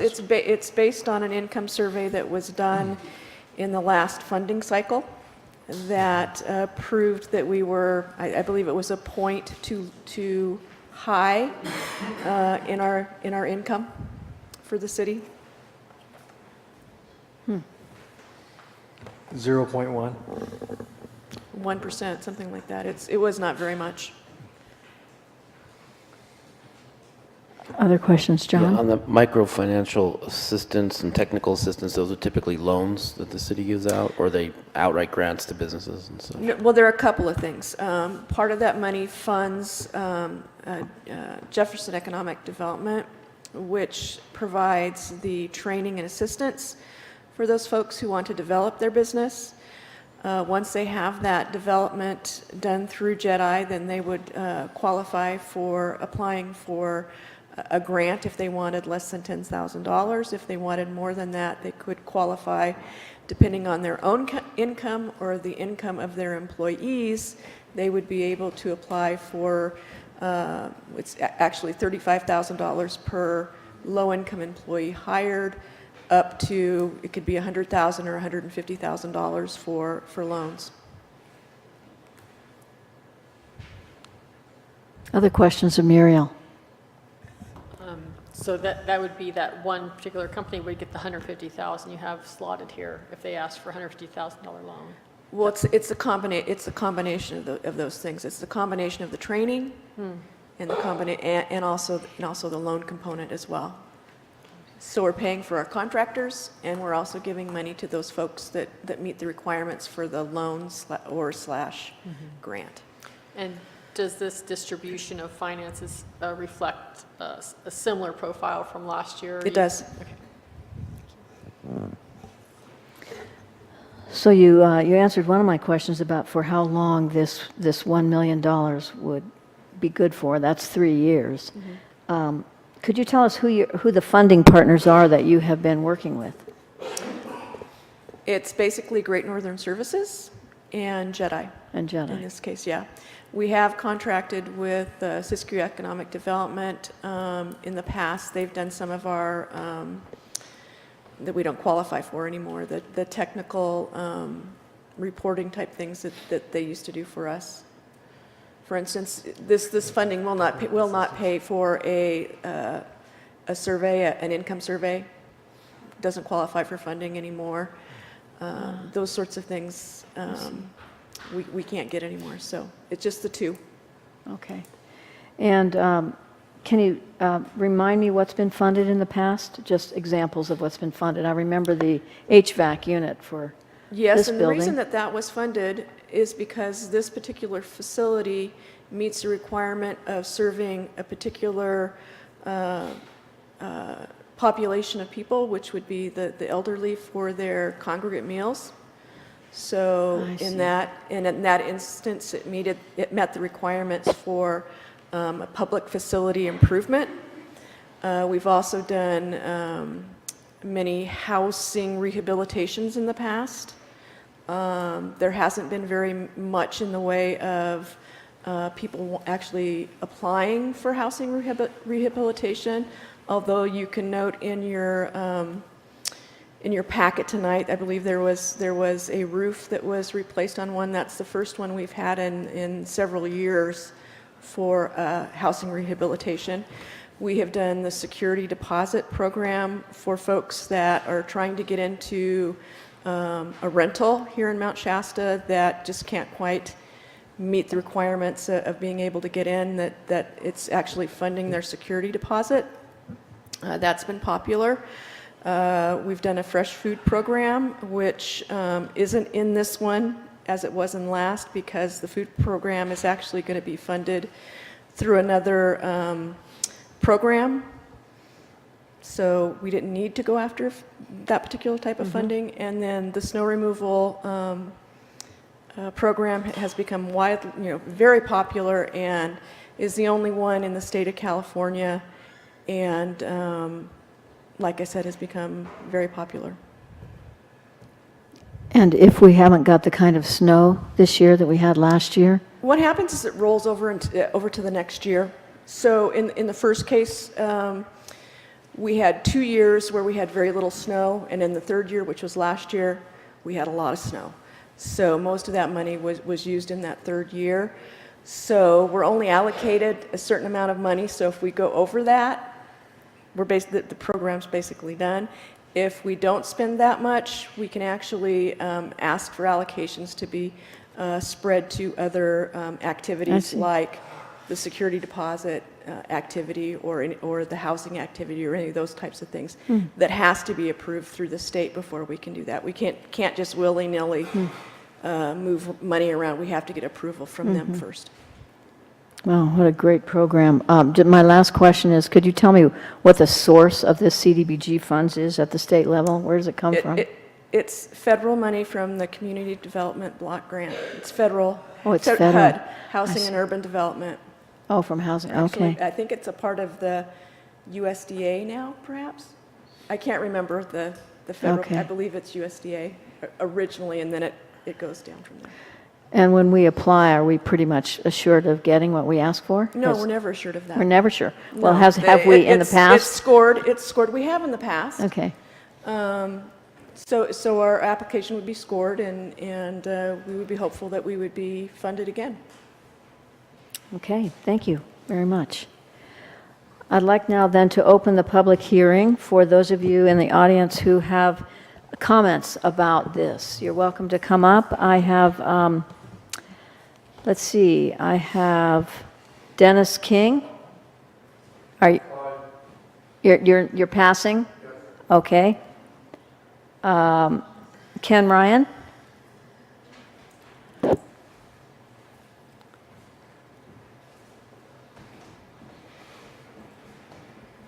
Thank you.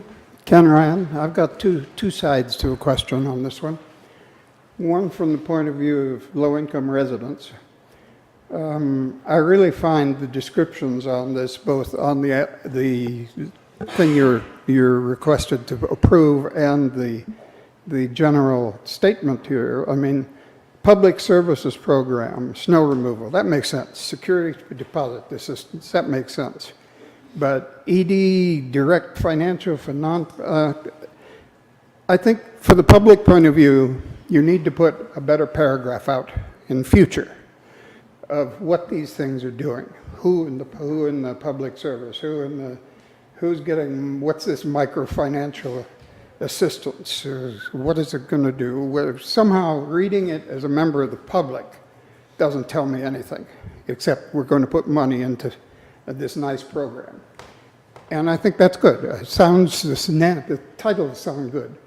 But my question from the point of view of both senior snow removal and Social Security deposit assistance, do Escatón residents or the residents of the other two HUD properties in the city, are they eligible for either of these services? I mean, Escatón plows its parking lots.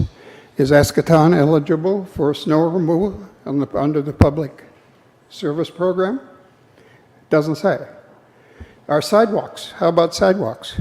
We can't get a clean sidewalk from the hospital to downtown in the snow. It doesn't get plowed, it gets pushed up. Can that be done? How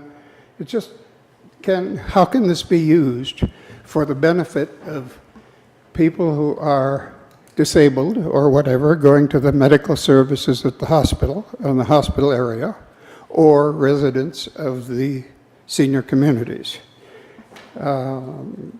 I think that needs to be clarified, and if it can't be done, I think we need to find a way to fold it in the future. So that's the public side of it.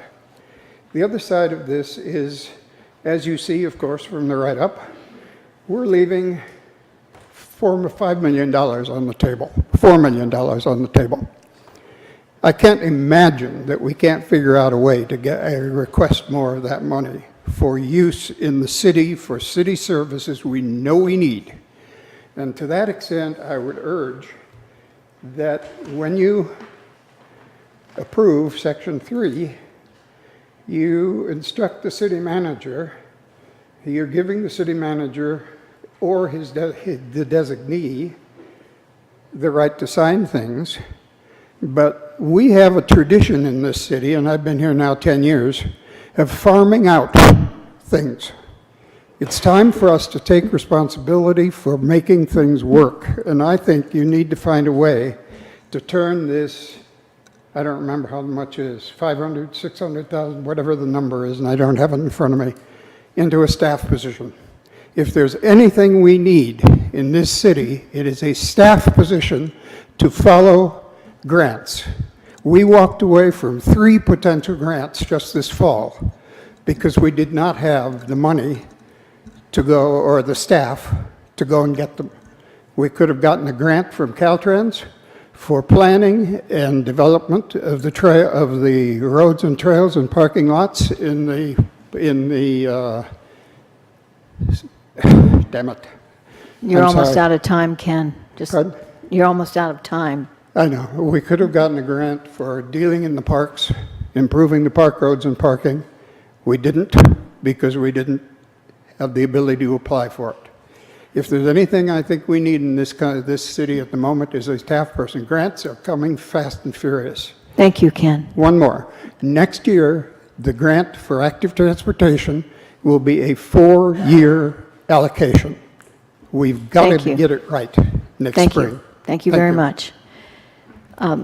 I'd like to take all the public comments here before I ask you to respond, Muriel, with any information you have in response to what you hear. So we also have Nancy Swift, who wants to speak on this item. Nancy? Nancy and Sita. And Heather, is it a team approach? You're going to take a minute each? Yeah, may we? Is it a I'm the one minute who each, signed or up. do you want separate time? Separate time, okay. Go ahead, Nancy. Okay, we can do it separate. Hi, Nancy Hi. Swift with Jefferson Economic Development Institute, Mount Shasta resident. One, I want to thank you for taking, in the first public hearing, you took comments from the public about ideas for this project. It's very complicated in terms of timing, grants, expenditures, lots of different kinds of projects all have to go into one application. So it's very confusing, and I'm here tonight to support your recommendation to focus on some projects that are very successful in your community already, and to make a little bit of a plug for why this is really important economic development funding. So the titles belong to the state, Ken. They're never very descriptive. But we look forward as Jedi to assist you in helping reach some of the city's economic development goals. And this money is targeted directly to a person who qualifies income-wise and residence-wise. So they have to meet those 2 criteria, and then those people get support in starting and growing businesses in our community. The Targets of Opportunity webinar that Jim Mullins had in his presentation was in part of this project. These funds are specific for a targeted population in your community that needs support to build their businesses that in turn fuel our local economy. And these are building family businesses. Some of them we see on Main Street. Most of them you don't see because they're filling a need in somebody's personal household income. They're supporting families. Sometimes they are also creating jobs for other people. This money does tend, for the technical assistance program, does tend to fund primarily solopreneurs, who are a really important piece of our economy and where lots of new innovation is coming from in our communities. And these businesses are sticky. So if you haven't heard me say that before, in economic development and in all the projects that we could support as a community and all the ways that we're trying to make sure that we don't die on the vine, but that instead we're finding new opportunities. The businesses that are sticky in our community, that also provide the volunteer firefighters, that also have children going to the schools, that also care about other volunteer efforts, these are those businesses, because these are people that live here and want to stay here and take care of their families. This is, our role is, oh, it's red, sorry. It is. Perhaps Sita or Heather could speak to your role. Thank you, Nancy, very much. Okay, thanks. Please share your name. Hi, I'm Sita Madison from Great Northern Services, and I wanted to give the council an update on the last funding cycle and the monies that were expended through the Business Assistance Program, the Micro Enterprise Program, and the Security Deposit Program. All of these programs were very successful in the city of Mount Shasta. We had, out of 4 interested parties, we provided funding, business loan funding to 2 businesses within the city of Mount Shasta. And out of 14 inquiries for grants, we funded 9 grants for $10,000 for startup and expanding businesses. And for the security deposit program, out of 32 inquiries, we funded 19 individuals and families to help them get into housing, affordable housing. These are low-income individuals that were unable to come up with security deposits. So those are, I think, some of the funding that was expended through that program. They were all really successful during the last funding cycle. Thank you. Thank you very much, Sita.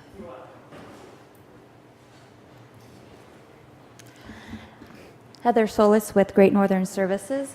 I just wanted to let the council know about the success of our senior snow program. The first year we did the senior snow program, we removed snow from seniors 60 and over living within the city limits. The first year we were able to help out 50 households, and this next coming cycle, hopefully, we'll be able to help 150 households. So we've more than increased it by 3 times. And there are people still on the waiting list. So the next cycle, we're hoping to be able to expand it more.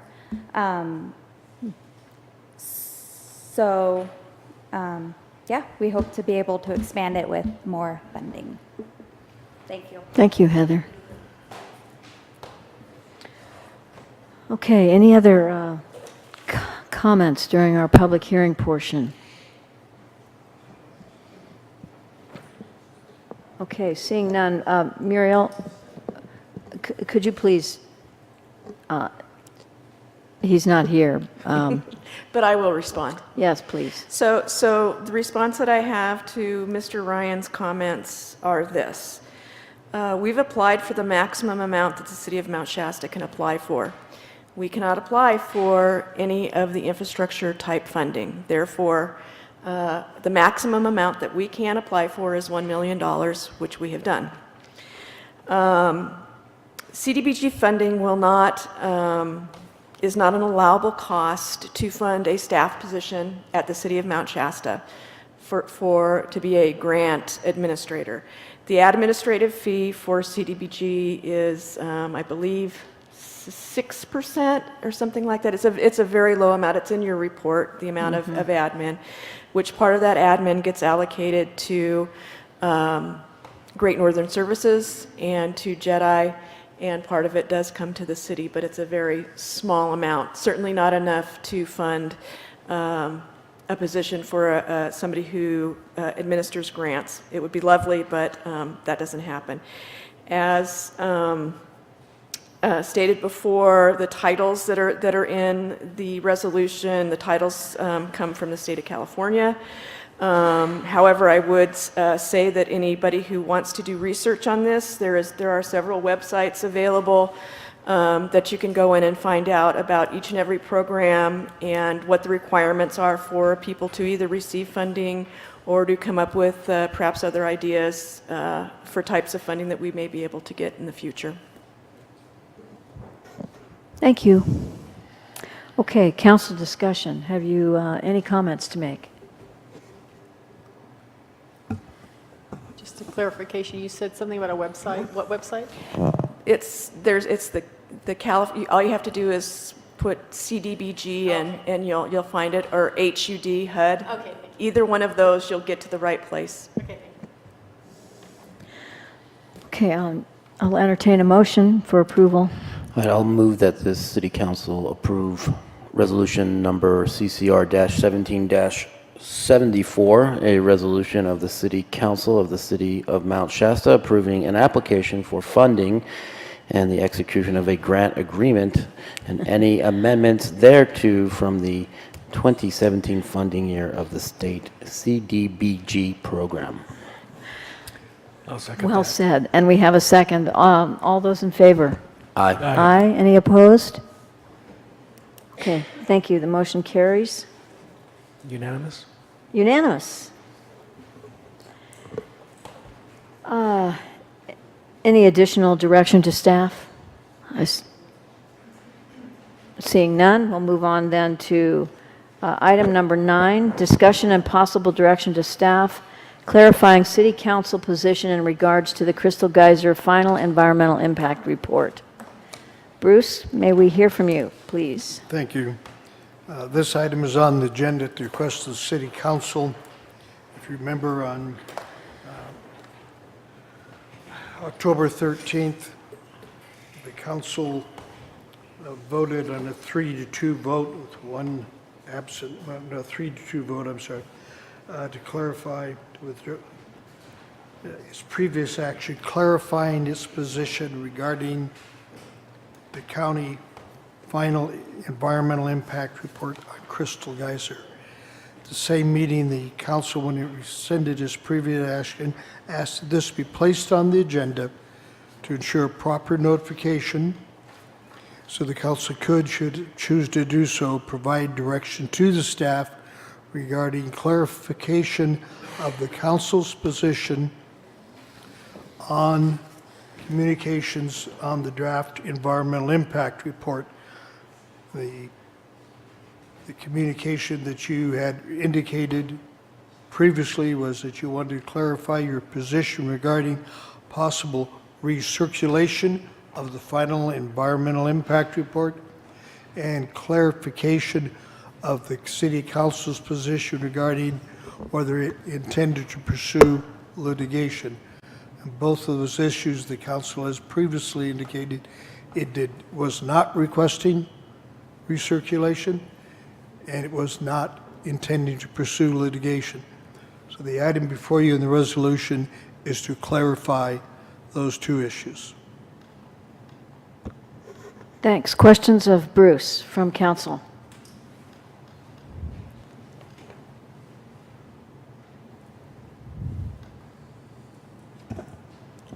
Yeah, hi Bruce. As far as your statement at the County Planning Commission that this action is a result of, in your view, based on your statement about the city's position on the EIR, you felt that if the county replied to those requests, to those points that you made, that a natural consequence of that would be a recirculation of the EIR based on CEQA. That's why that was part of your statement. Is that correct? That would be my position, correct? Yes.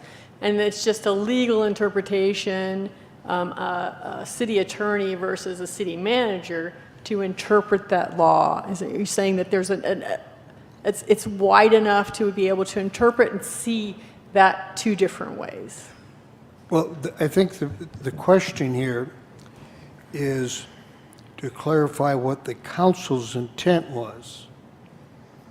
Statements I made in presenting your written statement to the planning commission are a matter of public record. And I did state in that presentation that in the view of the city, the final environmental impact report was inadequate, and it needed to address a series of issues that was in the city council's correspondence that was put together by staff and in plan to the county planning commission. And in my opinion, had they opened that public comment period to October 31st, which we recommended, and had they made those changes to the environmental impact report, they would then have a document that should be recirculated. And that's why that was included in part of your public comment Right, and statement. I made that You weren't comment. actually requesting a recirculation. You just said as a consequence of addressing the points that you made about the EIR, a natural consequence of that would be a recirculation. You In weren't my- actually in my opinion, in your yes. opinion, you weren't actually requesting that. And the issue before the council tonight is, what is the council, does the council feel a need to communicate to the county board of supervisors what your position on that issue is?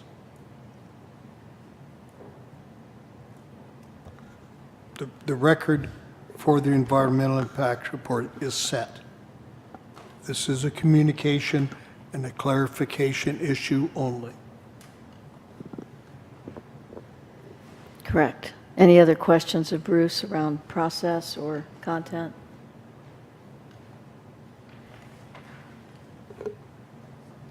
I'm not sure if this is the right point in time, but I'd like to suggest an amendment to the resolution that is presented. As a resolution. Aren't you public comment? Isn't there a public? Oh, yes. Well, this is, I guess this is comment as much as it is question. Shall I wait?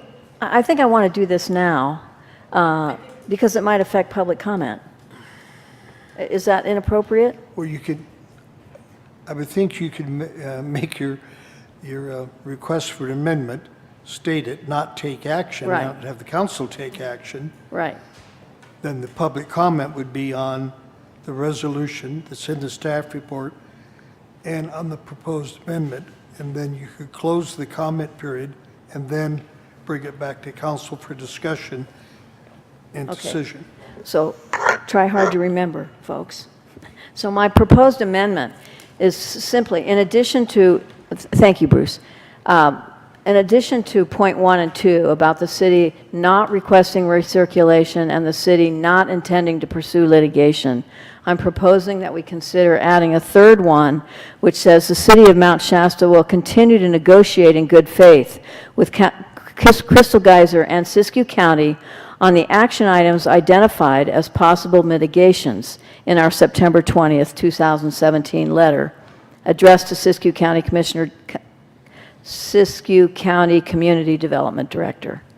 So in essence, it's directing staff to continue the negotiations over those points that we have put into the record, that we have begun and will continue to do. So I just want to clarify that as direction to staff and to make our intent clear about a more full disclosure of what we're doing, assuming we approve it. Well, since Okay. we're proposing amendments, you're open the floor to proposing amendments now, right? Yeah, what I'm going to do now is take public comment, and then we'll come back for council I discussion. don't get that procedure, I'm sorry. You open the floor to proposed amendments, and now I have a proposed amendment, and you closed my comment. Oh, you have a proposed amendment to my amendment? I didn't understand. Yes. Okay. Okay, so my proposed amendment would be that we use the September 20th letter that was submitted and written after the council met and gave direction to staff. He wrote the letter to the county. That's the basis of the city's position. And forego the 3 points you just mentioned. Just say the September 20th letter is on record, it's the position of the city, and it still stands, and there's no need to add any comments further. Okay. Okay, so, thanks. Okay, I welcome public comment now. Let's start with Dan Axelrod.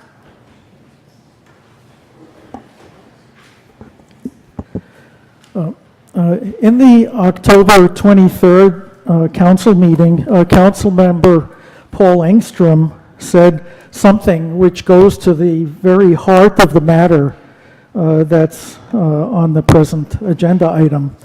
He said that he would be among the first to challenge Crystal Geyser if, after they go into operation, they cause environmental damage. But this raises the question, on what grounds can you oppose Crystal Geyser if the city essentially and effectively accepts the final EIR now by explicitly not asking for recirculation and then ruling out litigation over the matter? To illustrate this question, I will concentrate on the hydrology, which I, as a physicist, and a number of hydrologists have studied in some scientific detail. One of the problems with the final EIR is well stated in Bruce Pope's letter of September 19th. Quote, Section 4.8 hydrology and water quality needs to be reanalyzed and a data collection program be instituted to determine project impacts on the aquifer over time, unquote. The FEIR proposes or describes absolutely no tests that directly examine whether industrial scale pumping might affect residential wells or prospective future city wells in the area. It only uses an obsolete, absurdly oversimplified model which has no applicability for groundwater underneath a volcano to extrapolate the irrelevant data it has gathered only from on-site wells. It proposes absolutely no mandatory monitoring of residential wells after operations start. It proposes absolutely no mitigations like slowing production or paying residents to dig deeper wells if problems do occur. In other words, the FEIR proposes no protections whatsoever for the city and its residents, their loss of water, loss of property values. On hydrology, the city is offered zilch. Would it not be sensible for some protections to be written into the FEIR over the hydrology issue? If they are not, it is hard to see upon what grounds the city or anyone else might challenge Crystal Geyser when problems arise. To think that Crystal Geyser will pay attention to complaints in the future when they do not have to is naive at best.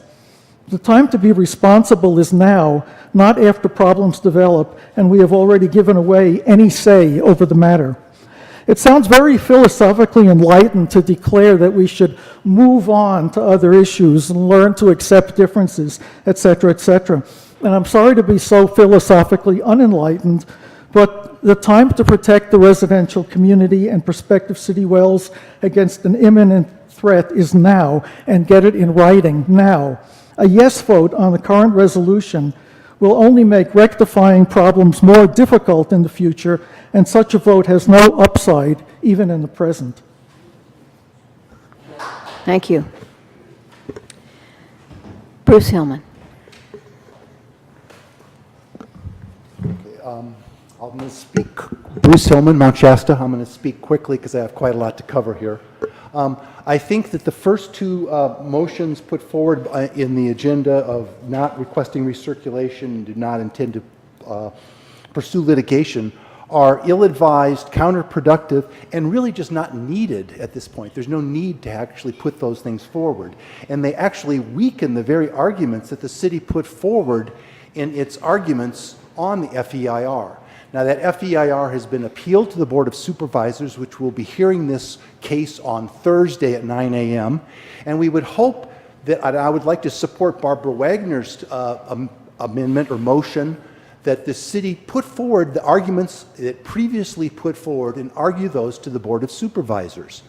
And the AES, which ran the EIR, the draft EIR, and the whole EIR process, recently put out for the hearing at the Board of Supervisors a summary of its comments made on the FEIR, and it responded to the comments made by the city. And basically, it turned down every motion or every issue that the city put forward in its arguments.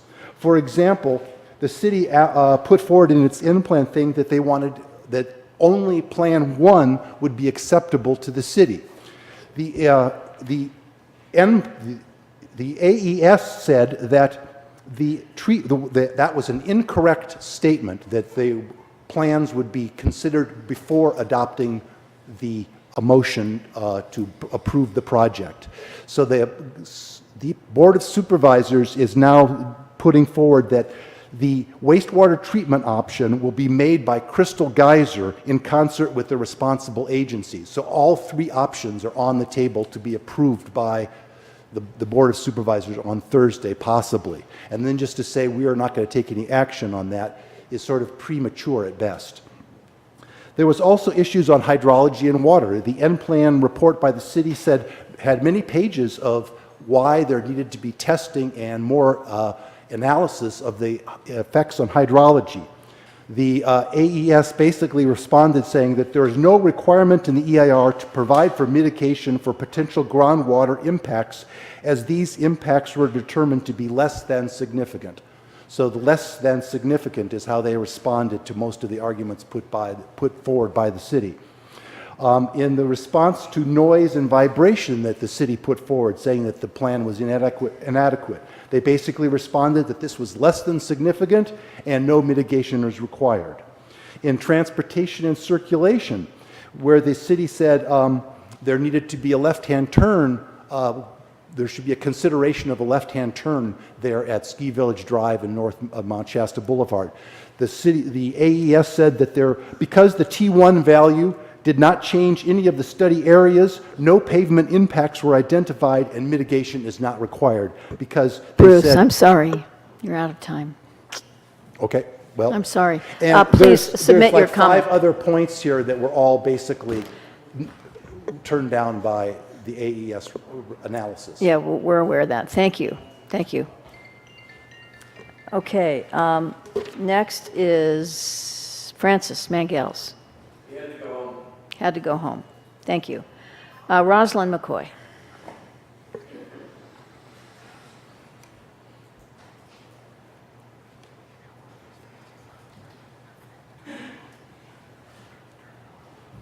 Rosalind McCoy, Mount Shasta. So I won't go over the same information that you've received, but we don't have Rod here, and he spoke to us on the 18th, and he was really forceful with saying we need to change this EIR and support M-Plan, taking the time to review all of the documents that were provided. M-Plan's not here. And all that we heard of why this needed to be changed is because somebody had a negotiation. But I requested handwritten notes, any information of what happened in this negotiation, and nothing was provided to me. So you're making a decision on a negotiation with the county that this isn't needed. We don't need to threaten them. Well, where is the documentation on what was discussed? We need to go back to our facts of what we have in writing and be solid with your citizens to protect our neighborhoods and to make sure that everything is in writing and not just a good old boy like we'll take care of each other down the road. Because the people that are making these agreements may not be here tomorrow, and nothing will be in writing if you don't stand up with our city manager and say, yes, let's go through the process, let's get it in writing and do it right. You can't say, let's make it someone else's problem. Let's let the citizens pay for the lawyers and let a judge decide this. You're in a position that you can say, we want to have these certain things that you've already received in implant, you've already heard from citizens, and do the right thing in writing.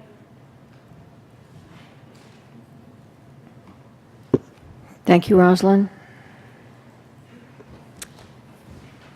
Oh, next is Melinda Willie. She's still here? She had to leave, okay. And John Kennedy.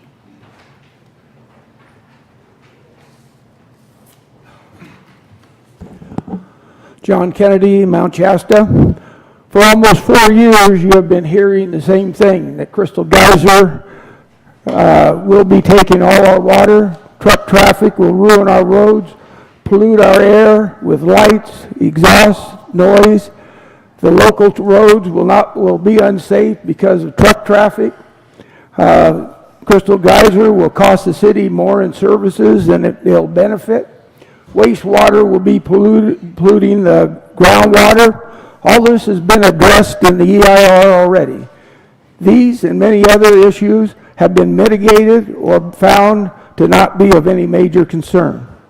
The city did submit their own concerns, and they were addressed in the EIR. This EIR was hired out by Siskiyou County and done by the people very experienced in their field. Now that it's done, some are not happy with the results. In fact, they knew that they were not going to like the results before it was even done.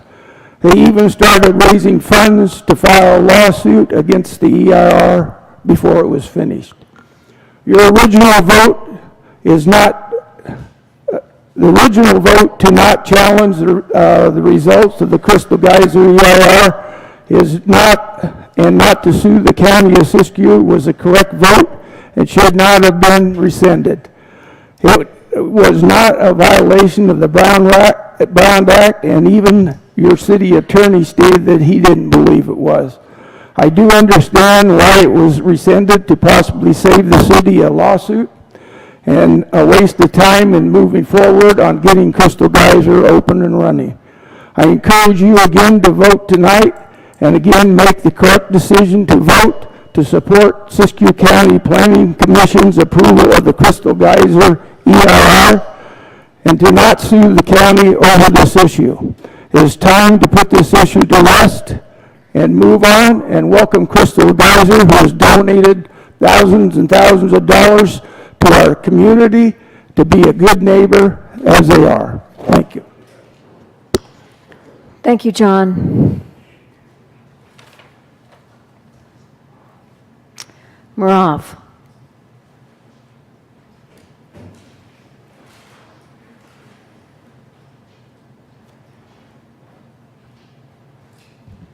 Thank you. Marav from Mount Shasta. According to what Barbara said, if I understand correctly, you all made up your mind already about this topic. And so this is a review based on things that happened and how it rolled. So I don't know, it seems like a show. But if it is an opportunity to share information and perhaps you will come to a new conclusion, I just want to share that perhaps with what happened last time, the community that is against, well, I need to say, I don't know if against the project, more like against the practices of the way Crystal Geyser have been showing up. And there's the lack of transparency among that, other things. And I understand they give a lot to the community and do share, but there's other things that is behind the scenes or showing up later that is, it's not, the practice is not caring, seems like. And we are not an angry mob, but residents who live here and care We really care. And seeing that nature is number one cause for people to come to Mount Shasta, nature means, it means the mountain, it means the trees, the forest, it means the water, the lakes, the streams. So, you know, this is an opportunity to restore trust that seemed like it's been broken. And doing the right thing is taking the time to really look at the fine print and all the little details of how we can protect the city, protect the environment, protect the water, protect the mountain, protect the residents that live around. It's all of us. And come in unity and solidarity and say, you know, there's more things to take into consideration, and give it the time. Give it the time to look into it. So this is what I pledge you, and I hope that will help you to make a decision, no matter what it is. It's, you know, it's really, it's for all of us as a community. Thank you. Thank you, Marav. Vicki Gold.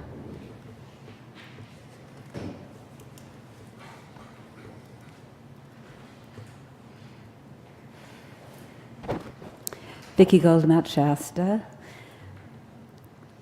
It occurred to me that at the last hearing, we heard you defend the action that you took. And Kathy, you, I believe, said that in a way, you know, you wished it hadn't been handled in the way that it was. And I think that was music to my ears. I was hoping this evening that we would come, and at worst, I was hoping it would be a 3-2 vote.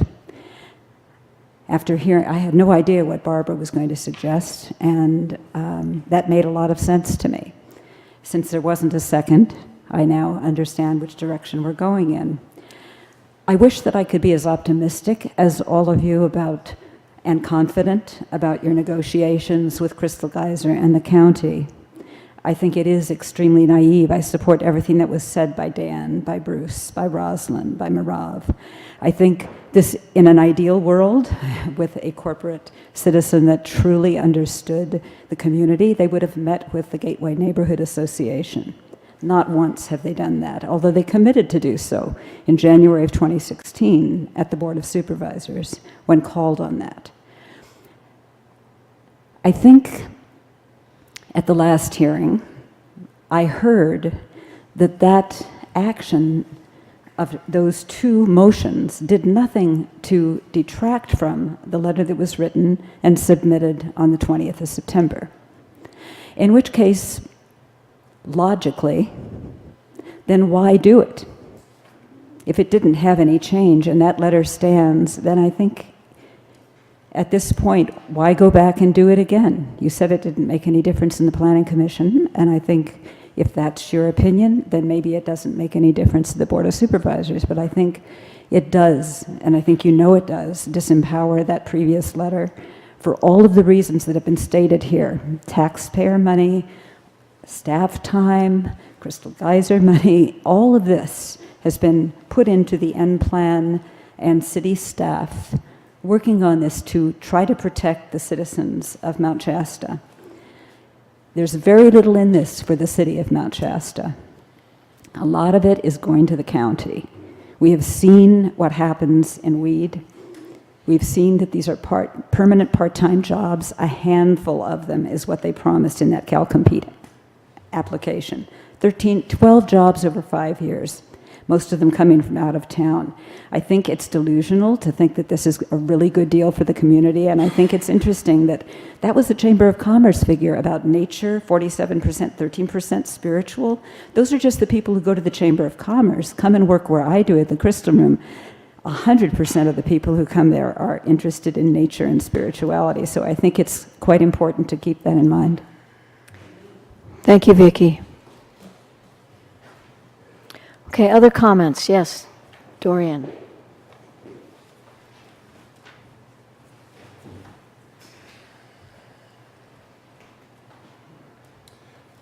Dorian Aiello, Mount Shasta. I just want you to be aware, as it's pretty obvious to me, that no matter what, there are certain people in this community that will not want Crystal Geyser no matter what. So what I wanted to get from the council personally was that you guys are either pro or you're not pro getting Crystal Geyser's plant open. I've spoken many times about the concept of a water plant buying a water plant, and that in my judgment an EIR was not even needed, but for whatever reason the process happened. It's gone through 3+ years, and as expected, it's been challenged. As expected, it's continually going to be wanting to be drawn out and drawn out. It's time to move on. It's time to turn the switch on, and in my judgment, we will not be negatively affected. We will be very positively rewarded. So I urge you to vote confidently about supporting the permit application for Crystal Geyser. Thank you. Thank you, Dorian. Other comments? Yes, Greg. Please remind us of your name. Greg Messer. I have 2 businesses in downtown. I support everything that Dorian just said, and I certainly support everything John said. And I'm definitely a proponent of the Crystal Geyser. And I'm in support of really the next step beyond Crystal Geyser and getting the business stimulated in this community. And the reason for that is my vision is on the schools, it's on homes, it's on the working poor. It's getting us elevated to the point where we can compete as a civilized town. I don't want to sacrifice the mountain. I don't think we're going to live in a desolate desert and drinking from foul water in our wells. I don't believe that. I have confidence in the EIR process. It's not perfect.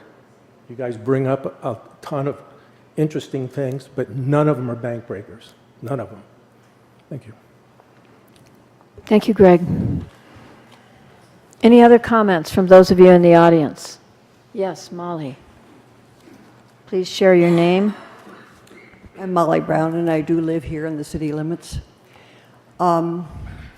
There's just so many issues here.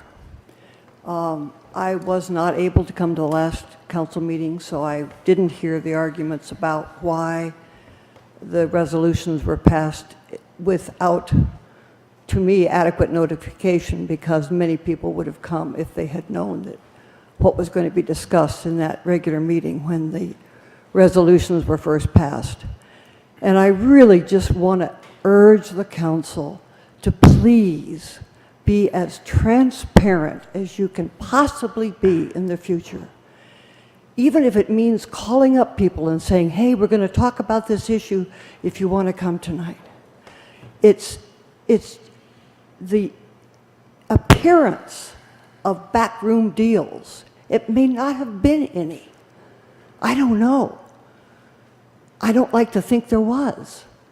But the appearance was that there was some kind of threat, that there was some, I mean, we were all guessing what in the world is going on. So please, in the future, when these kinds of issues come up, make it really, really clear to the public why you're making the decisions you're making, not just patting us on the head and say, don't worry, we're taking care of things. The public needs to know. So that's my first plea. And the second one is, I'm with Barbara. I don't see the need for these resolutions. You have your letter, you've submitted your comments. Nothing more needs to happen. And by passing these resolutions, it kind of looks like you're saying, oh, gee, folks, please, we're not gonna raise any ruckus. We're gonna be good little girls and boys. And I think that's unfortunate. I don't think it's a strong stance for the council to take. And maybe you feel you're powerless in the county, and I know that the Board of Supervisors is not sympathetic to our issues down here. That's very clear. but you are. And so I urge you to take a strong stance, as strong as you can, with the county on and protect our city from a really, really crappy, I suppose I shouldn't use that word, really lousy EIR. And I wish it was a better EIR. I wish they had addressed the issues so we could say, great, thank you very much, you've done the mitigations, we're happy, we can welcome you to our town. But they didn't. So we're stuck with what we're stuck with. So thank you. Thank you, Molly. Geneva?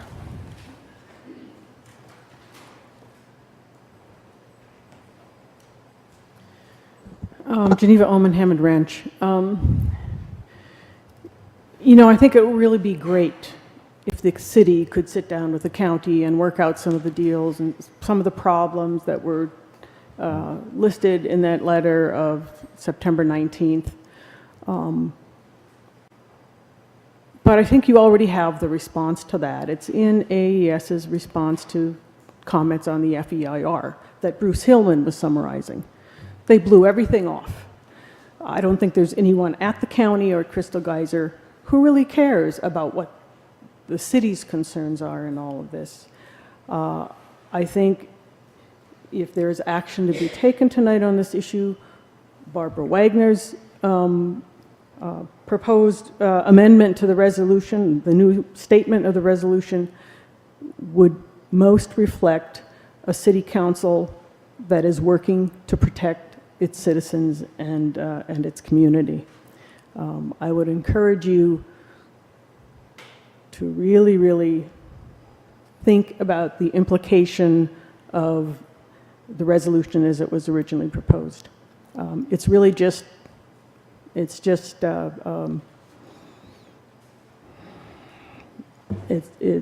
giving up.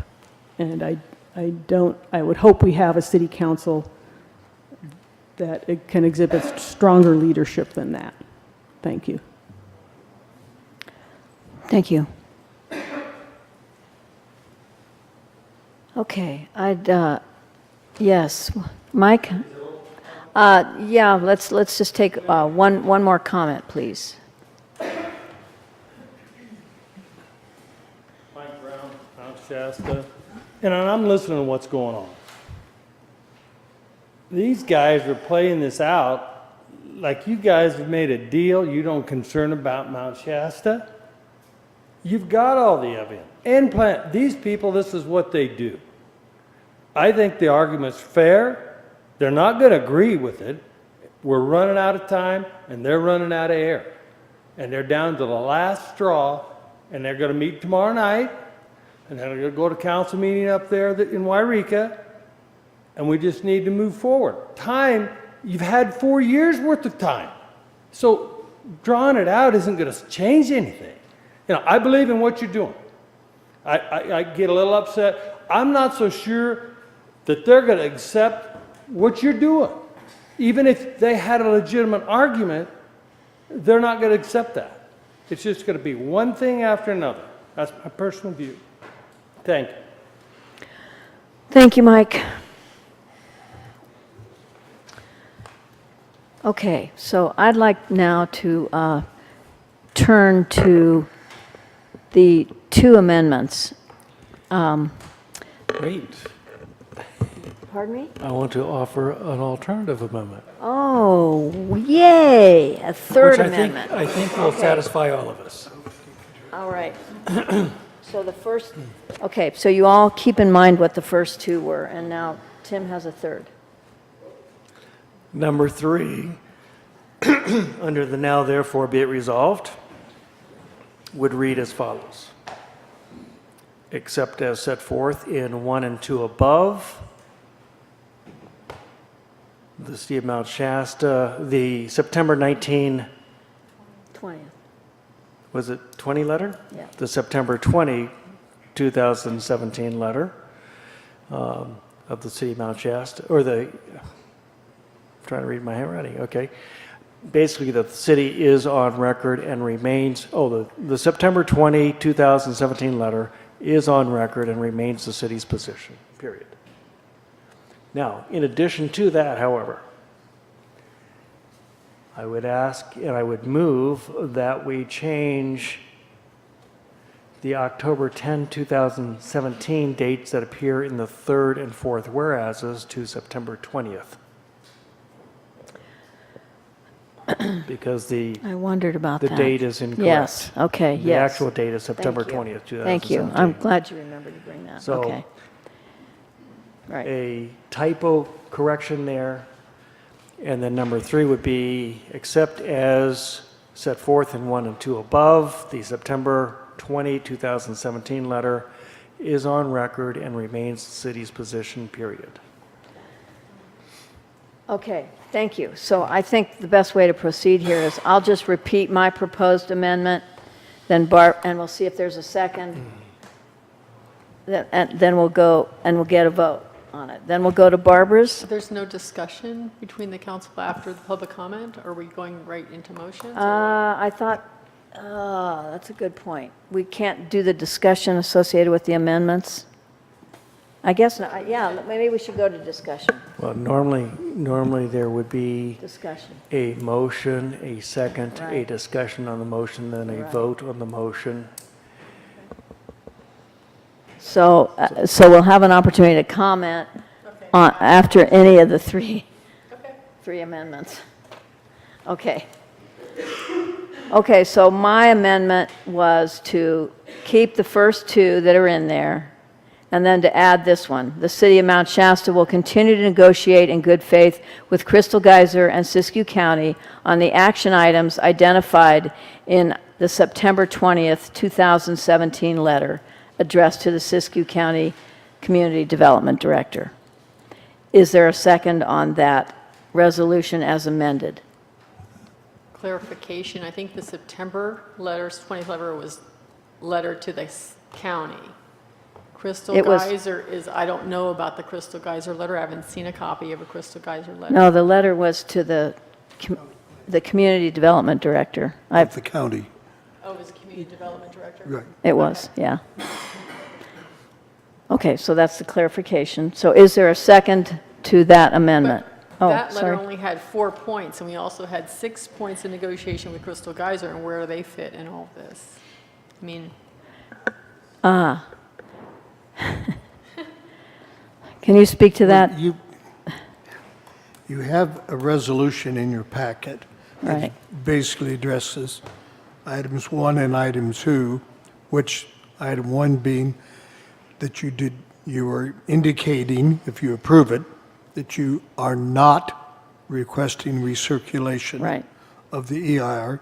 Number 2, that you're clarifying your position that the city council is not intending to pursue litigation against the county on the CIR. Right. Your amendment adds to that you will continue, you're directing staff to continue negotiations on those items that we felt were lacking, that were pointed out in the letter of the 20th, that the staff continue to negotiate with the county and with Crystal Geyser to see if we can find resolutions, which I would assume would come back to this council. So Right. you have the resolution as written, you have the resolution as written with your amendment, Right. and you have the Mayor Pro Tem Stern's proposed resolution, which is items 1 and 2 again, and then the statement that with the exception of item 1 and 2 above, the letter of September 20th is the official position of the city on this matter. Right. So And then you we have Barbara's amendment. Then you. There are then you 3 have a amendments. proposed- You have a proposed amendment. there Right. just seems to be subtle differences between Kathy's and Tim's, and maybe you guys. They are different Correct. amendments. Okay. Correct. Correct. So- So we could, Just, what is Barbara's amendment? Well, Restated. I want to drop items 1 and 2. Drop. And drop items 1 and 2 and say that, just state that the September 20th letter is, the city's, continues to be the official position of our city. I don't see the need for one because from my understanding of the situation, we never communicated that we wanted to recirculate the EIR. So I wasn't at that meeting. I don't have any evidence that that was the position our city took. And I'm saying if we want to be transparent and we want to make it clear to our community why we're bringing up this statement, then you should offer the supporting evidence that says that this is required. You know, that this is countering something that we did. Now, the September 20th letter doesn't mention items 1 or 2. So it has no need to call for items 1 and 2. The letter is our position. It was submitted within the time frame. It stated our position. It's enough. The letter of September 20 indicates a request by the city of Mount Shasta to recirculate the FEIR. That was not the position that the city council took. That was something that was added. And so what we are... I read the letter this afternoon. I didn't see that statement in there. It's in there. All right. I'm going to make the motion that we... So could we combine could we just say we might be able to do that. The wording of it, our official position is... Why don't we do this? Yeah. Okay, so let me make a motion. In addition to changing October 10, 2017 references to September 20, 2017, add a paragraph 3 under the now therefore be it resolved that says, except as set forth in number 1 and 2 above, September 20, 2017 letter is on record and remains of record and remains the city's position. And we will continue to negotiate in good faith with Crystal Geyser and Siskiyou County to achieve those mitigations, something like that. So move. We have a motion? So that's the amendment. That's my motion. Okay, that's the moved amendment. So Okay, I will second that right now. you'll second that. Okay, so all in favor of that amendment? Of the resolution number. as amended. Resolution number CCR 17-75. Aye. Aye. Aye. Any opposed? Opposed. Barbara's opposed.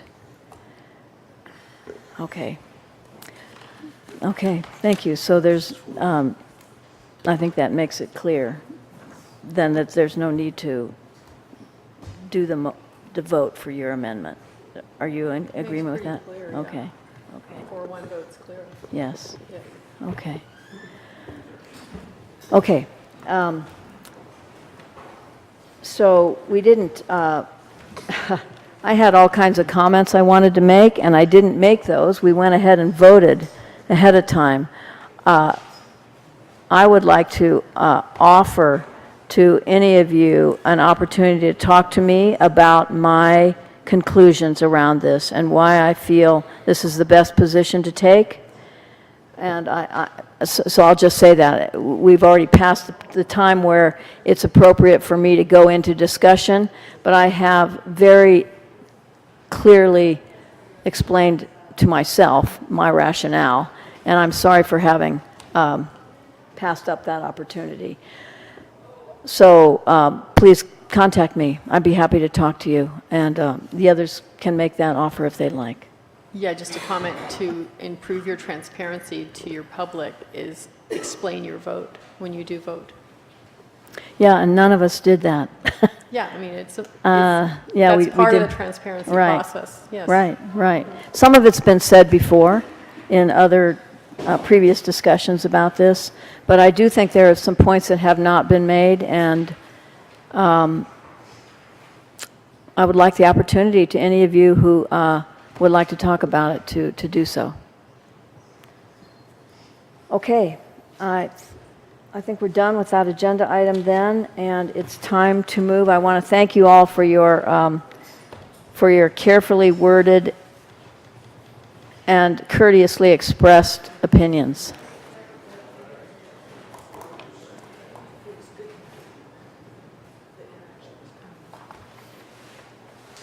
What?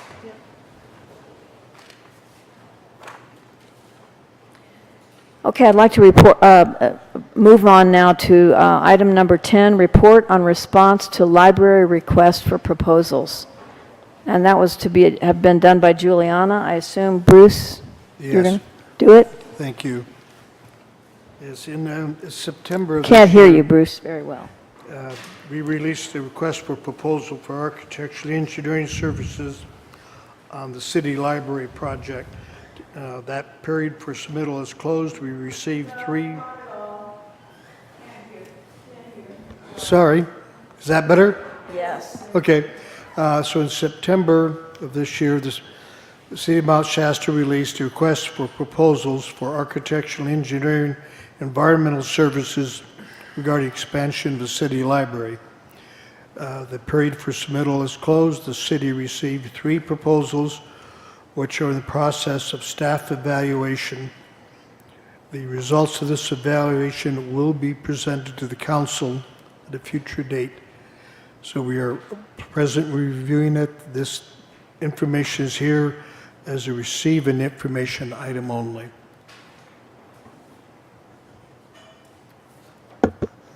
Any questions of Bruce? I guess I have a question, Bruce, about timing. Did you mention when you think that evaluation might be done? When? Yeah. Oh, sorry. I think that we're looking at this coming to you probably the first of the year.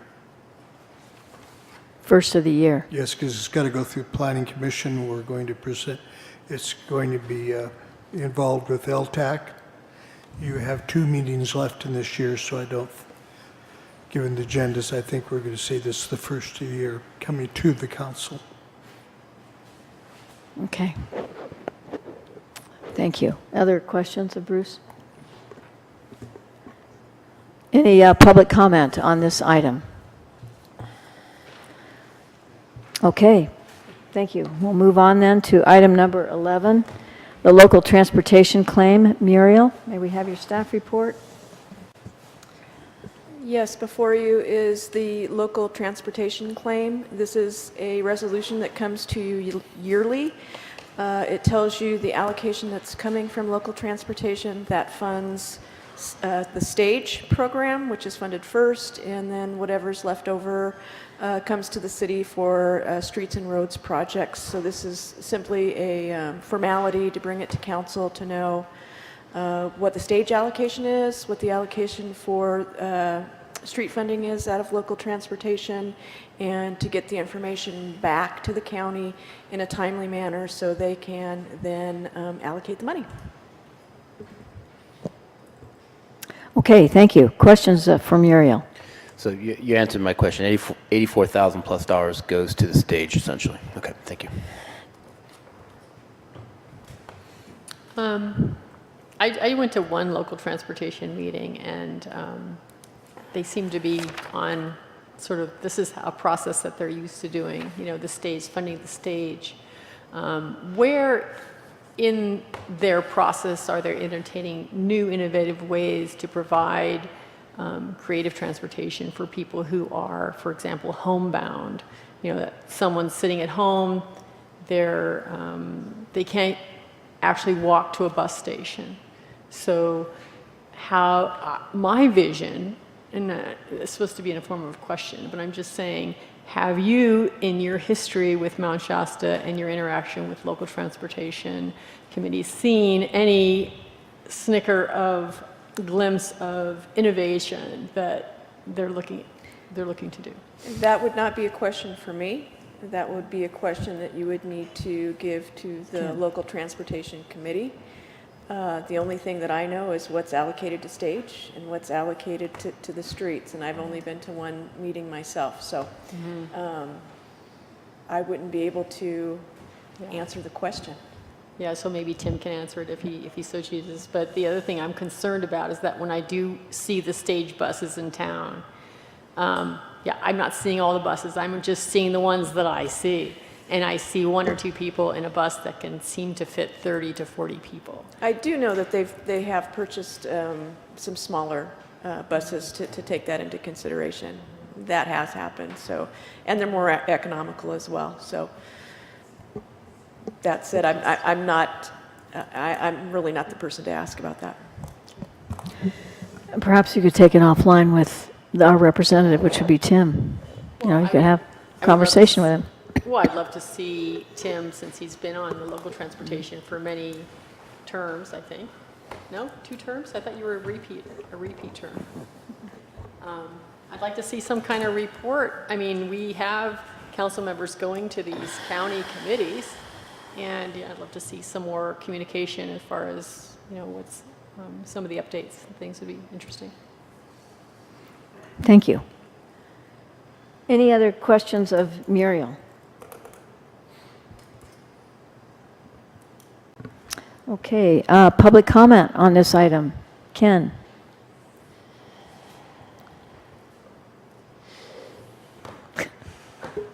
Sorry. To answer your question first, basically Stage has ducked the issue because they don't have the funds to provide the real alternative service. So if anybody ever really took them to court, they'd be in big trouble from the point of view of the Fed situation in terms of spending money on service for disabled people. Oh, I see. I have asked, who have I asked? Stage and a couple of people around the city to finish that circle at the end of our driveway there so that the Stage buses could come down and go all the way around and not have to back up and turn around and make the loop and stop in front of the Eschaton process, and not make it much more convenient for the seniors and disabled. But we haven't gotten anywhere with that one yet. But we have this. Let me come back to item 11. Item 11, it's doing what we've done for years. Okay? We've contributed a certain amount to Stage, who provides what I think is a reasonable service for the size of Eschaton, or for the size of Mount Shasta. And it leaves us in this case with what, 25,000? Is that what it's? Yeah, 26,000 for local use. And I really think that at some point, and I don't know how you're going to schedule this, but I really think at some point you have to have a workshop with all of the council people to come to a conclusion on how are we going to piece together the small amounts of money that are available to get projects done. We've got 25,000 here, we've got 20,000 from SB1 that's left over, we've got 7,000. We have durables of money. There's money coming in, and I think I sent some of the people on the council this notice by email a while ago.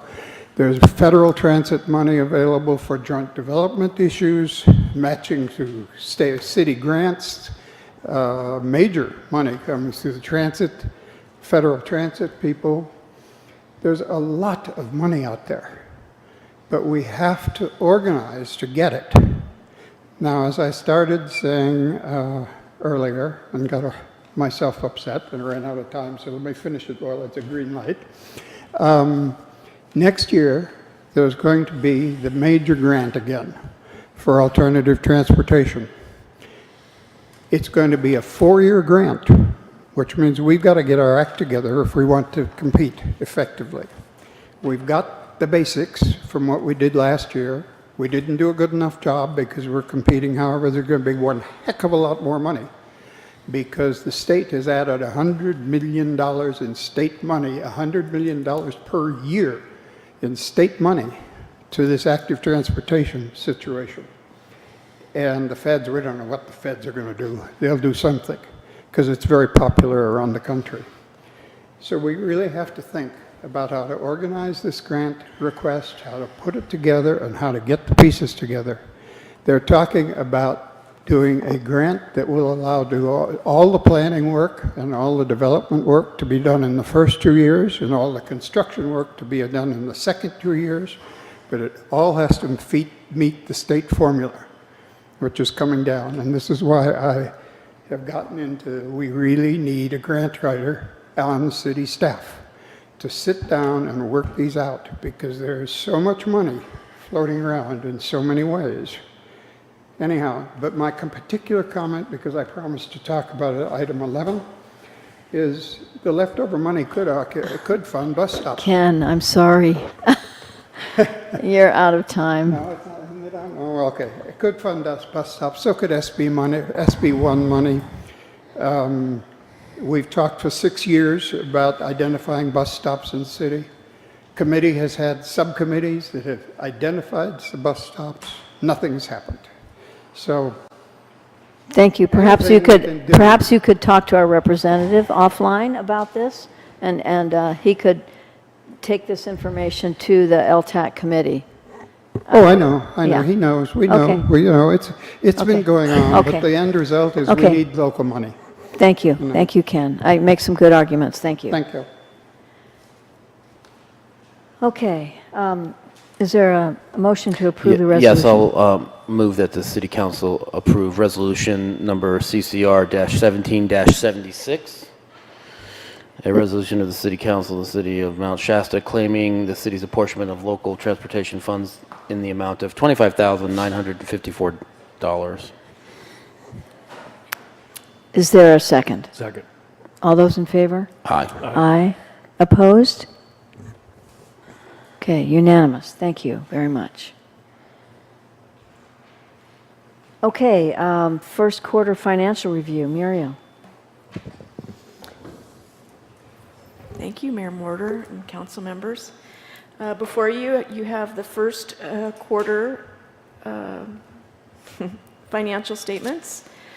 The first 3 months of the year are pretty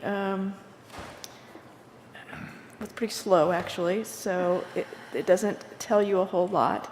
As I've said in my report, you need to use probably a 25% target to see where we are in spending, for spending and for revenue. As such, it's all before you now. I didn't get very many questions from you, so I'd like to entertain questions now. I would point out that, for instance, in the city council budget area, we have the original budget, but the budget, since the original has been adjusted for your travel, we also got a grant for that. They're not reflected in the general fund revenue and expenditures sheet at this point, but will be when we're at mid-year. All of those, any of those adjustments will be taken into consideration at that point. Enterprise funds are just right where they need to be. We're a little, just for people's reference, the money coming in for water and for sewer are a little higher than they have been in the past, which we can expect from the rate increases, because we're trying to build up funds for the projects that we're expecting to do in the future. So that's exactly where I would expect them to be. For the general fund, of course, revenues come in a little slower. We don't receive property tax until December, so they're not represented here. The only thing that we've received so far is, I believe it's not much.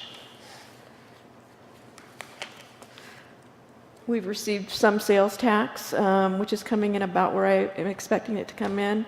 TOT tax shows a little low here, but it made up for it in October, which are not a part of these financial statements. So even though taxes show at about 18%, which is of course lower than the 25, I think by the time we get to mid-year, we're going to be right where we want to be.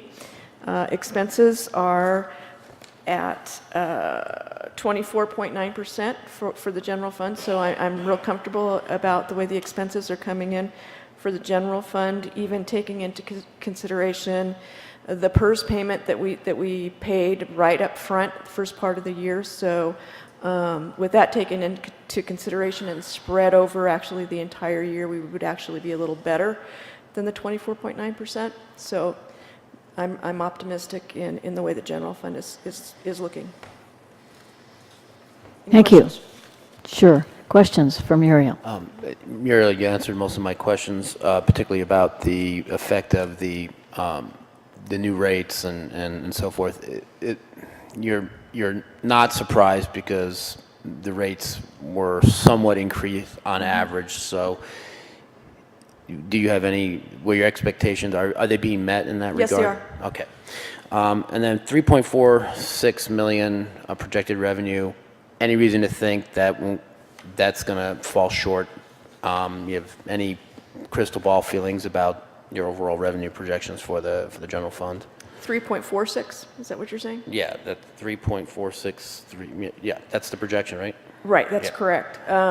No, we're You're feeling confident about that number? yeah, still? Okay. yeah. Sales taxes coming in as I expected. Transient occupancy tax, that's the number 2. It's coming in as expected. Secured and unsecured property tax, of course, we don't get until December. I mean, we have the same number of businesses, we have the same number of hotels. Well, you can look at, a good example is business, that would be business licenses. So you're at 94.6% for business licenses right now. So there's always a number. What I'm getting at is I'm wondering if maybe the property tax portion will be higher because there's been some increased assessments and some sales of businesses that might lead to increase it? No? Perhaps, but nothing that's going to be Okay. to the extent that We'll go we over hope and dream 3.6 for. million? Okay. Yeah, I was hoping for Right. 3.6 million or something. Okay. We'll see what yeah, happens. unless we can come up with another funding source, I think this is where we're winding up. Thank you. Other questions? Muriel, so we show a deficit in the FEMA Emergency Relief Fund because we spent some money and we were told we would get some, but what do you see happening there? If these financials were on the accrual basis, which they're not, this is cash basis at this point, which means we've spent the money, but we haven't recognized the receivable. The receivable from OES as well as FEMA would come in. We would have a city match piece of that, which would be coming from, I can't remember where. Was that the 6.75% or something expected match? Something in that Yeah, arena? it's not a huge amount of match, but in any event, it's all receivable at this point. So when we start getting the money in, then of course you'll see that'll turn around. Okay. Do you understand? I do. Okay. I didn't know that we were going to get that money, so. We are. Okay. We're going to get anything that we spent on the emergency for the sewer that broke out in the wetlands. Right. We're getting reimbursed for that. Okay. We're getting reimbursed for any of the emergency pumping that we did, as well as the repair that was on Alma. And we're getting some of the money for emergency road repairs as well. Like on Lake Street potholes or something, there was a minor amount of it or something. Yeah, it's not a big amount, but thank yeah, you. it's coming. Okay. Just, and It's a a question. slow process. Yeah, I guess so. Wastewater and water user, what does less non-current assets mean? You have under water user and wastewater, columns number 40 and 45. What page are you on? 85. Shoot, mine's not, sorry. So lines 40 and 45, it says less non-current assets. Oh, that would be the debt. That would be any debt or it would, anything that's non-current. So I have to get to the right page, so bear with me. Okay, sure. Because mine's not numbered. Okay. This is the fund balance sheet? Okay, so it's a balance sheet. Yeah. Thank you.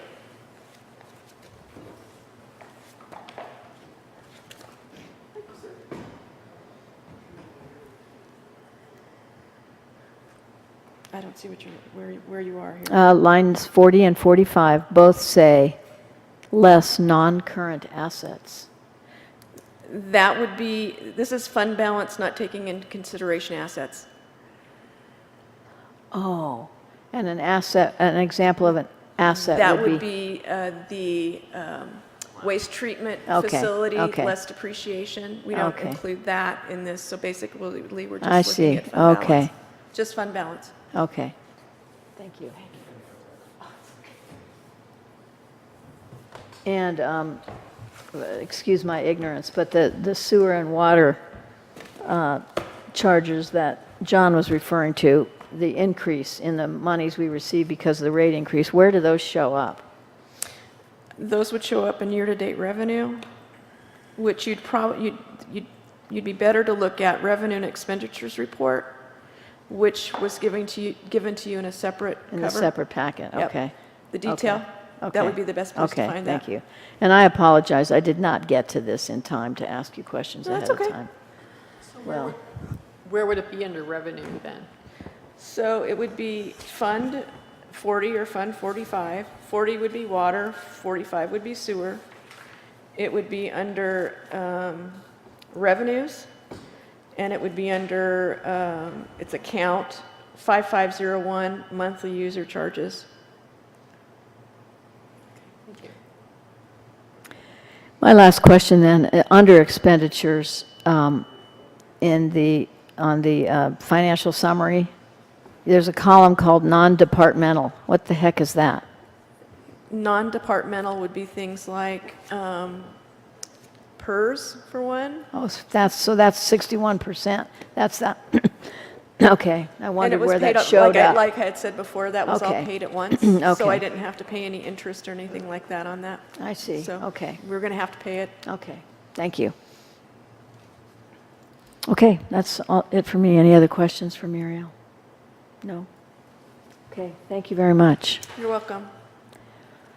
Okay, item number, oh, I didn't ask. Is there any public comment on our first quarter financials? Yes, Rosalind. Oh, those was a hand, okay. Okay, good. Thank you. Ken may have a question. Ken, okay. Yes, you can be, yes. You didn't sign up for this one, but you're welcome to comment. Number 12? You have 11 and 13. Okay, yeah, 13. So this is on the financial review you're commenting on now? Item 13. No, we're not there yet. Oh, okay. We're still commenting on item number 12, the financial review we just did. Have a seat, yeah. Okay. So we're moving on now to item number 13, discussion and possible action on broadband. Bruce Pope? Did we approve the budget? I thought we were supposed to approve the budget? No? No, it was just a, Oh, just informational? Yeah. Okay, happy. we have a staff report first, Ken. So you're welcome to sit for a moment.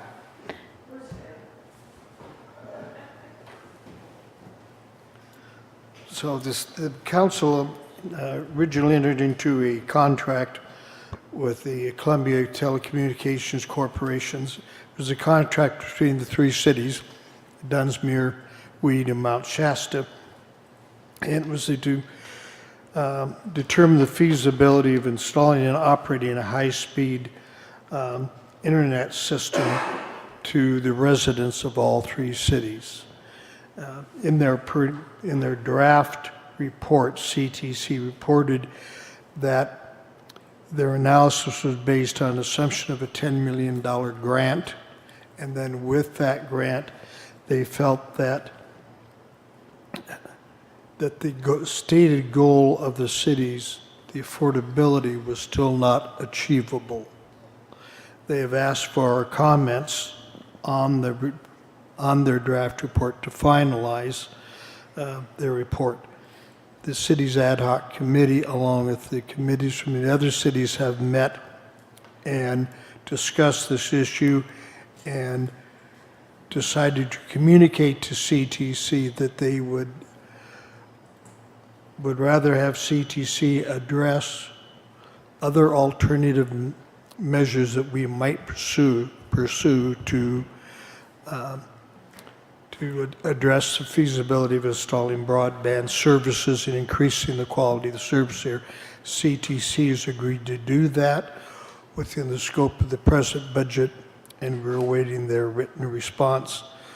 That will then be analyzed and brought back for final council communication on the adequacy of their final report. Thank you. Questions for Bruce from council? I have a question about timeframes. Did we ask for a time at which point they would get back to us? I don't recall the exact date. We did not give them a deadline. They're anxious to close out the report.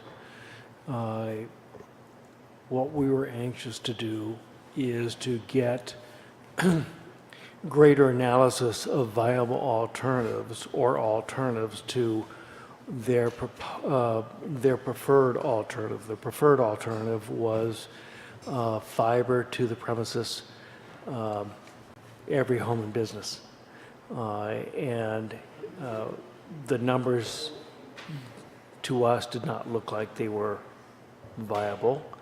Our contract provides for their providing alternative discussion regarding alternative technologies.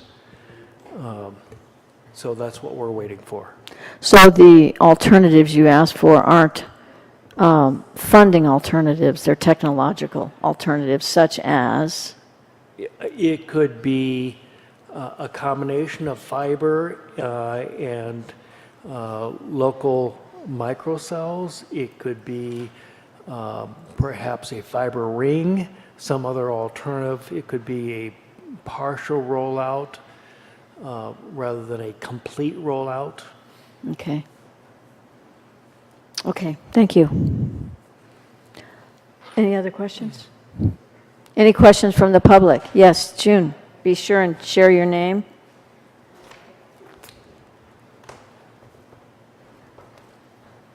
My name is Susan Heilman, and I live close to the park. Here Did in you say Napa. Susan? Yes. Oh, I misspoke. I'm sorry.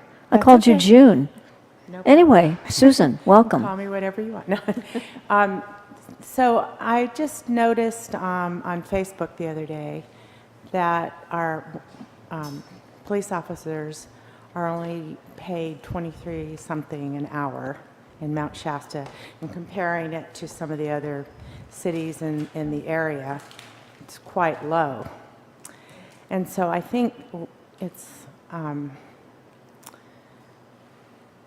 maybe we're going in the wrong direction, talking about spending money on internet service for the entire town when our police officers are paid such a low wage. I think that maybe we should consider using those funds, if we have them, to increase their salary. I think, I mean, it's like people can already get free phones. So, I just think providing internet is just a little over the top when our budget is so tight. So. May I make a comment in response? Thank you. Yes. Yeah, Susan, for clarification purposes, what the three cities, Dunsmuir, Mount Shasta, and Weed, are looking at is economic development.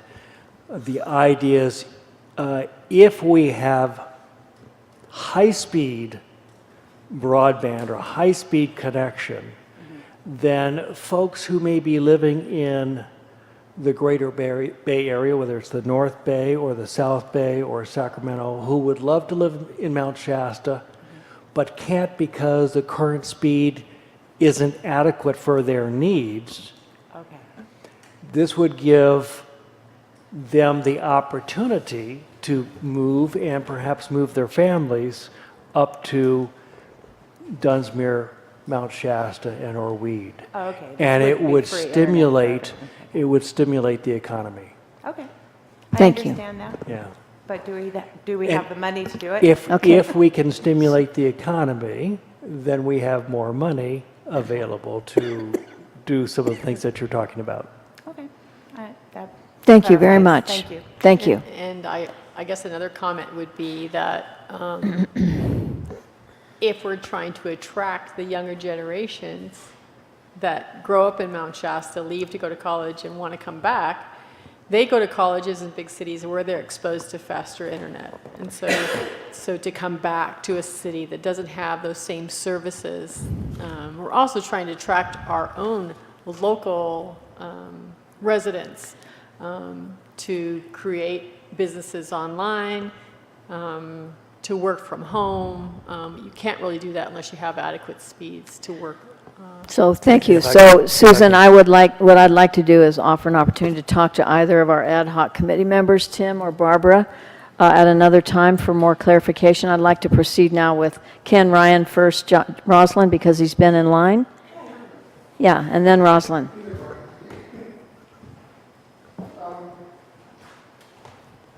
Question of money, yes. I don't know whether you're familiar with this, but October 15th, the governor signed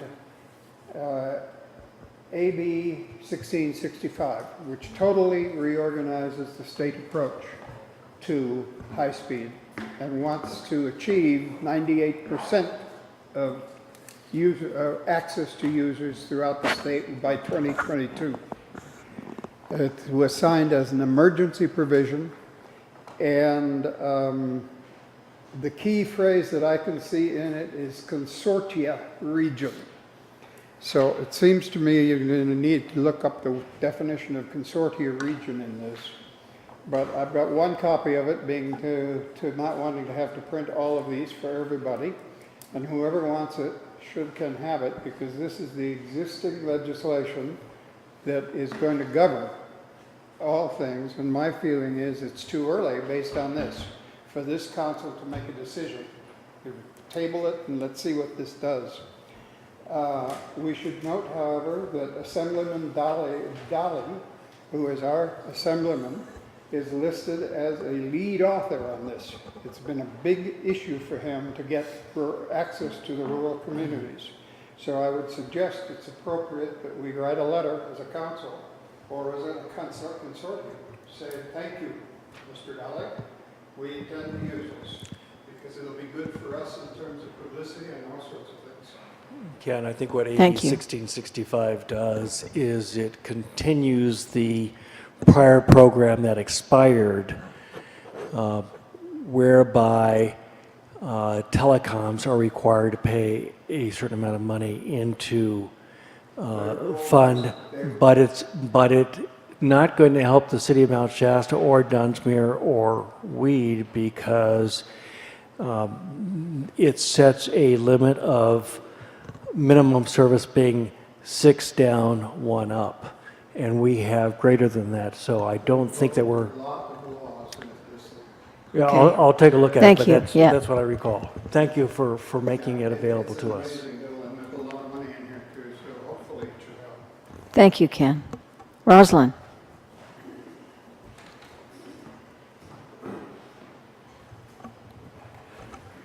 I just hope that we're not throwing more money at this. If it's within the 100,000, the 33 that the city is doing, okay. But I went to the meeting and heard and read it, and there was like, no, it's not going to work, no, it's not going to work. And that we have private corporations that are coming in and putting in the high speed. If a Bay Area person wants to come to town, they can rent an office space downtown. So it's not like it doesn't exist, and our town just doesn't have money to be going after every little project. That we have big projects to take care of. Rosalind, the further report by CTC is included in the contract funding. There's no additional funding committed. Okay. And so if we don't take it, would we get some of that money back? No. Okay. Well, you know. I think, Thank you. yeah. Thank you. I have to say, just on a comment on this subject, is that in our last teleconference with CTC, which was a few weeks ago. I was surprised when they gave that perspective that they did. You know, all my research has shown that if you don't do fiber to the premises and you do an alternative that has to do with the middle mile fiber and then using small cells or antennae or radar to communicate to the residences in mass, then you can, the cost for that would be somewhere like a quarter to a fifth, and Snowcrest was saying even lower than that, a tenth. Now, when CTC came back and said, oh no, it's going to cost the same because you have to keep replacing the equipment every 7 years or whatever rationale he had, it was surprising. And when I talked to my consultant about it, he said, fire them. He said, release them from any responsibility, get your money back, and quit, because for them to be so out of touch and so unwilling to look at what a small rural community needs and to get outside of their strict framework that, you know, of their point of view, it's been a problem.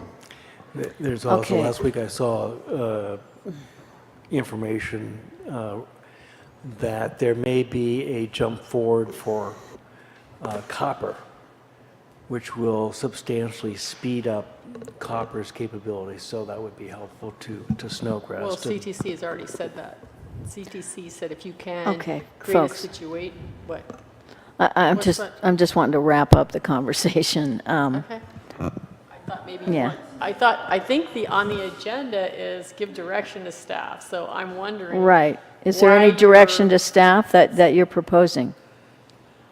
Rather than just more, there's so I much said information was- about this subject. It's, What I said, stop work, ask the city to stop work with the CTC. They're not going to come up with anything that they've already, you know, they have not helped us so far, and they're not going to help us if we give them a little bit more money. They're not going to come up with some ingenious solution that suddenly is going to be, oh, wow, you know.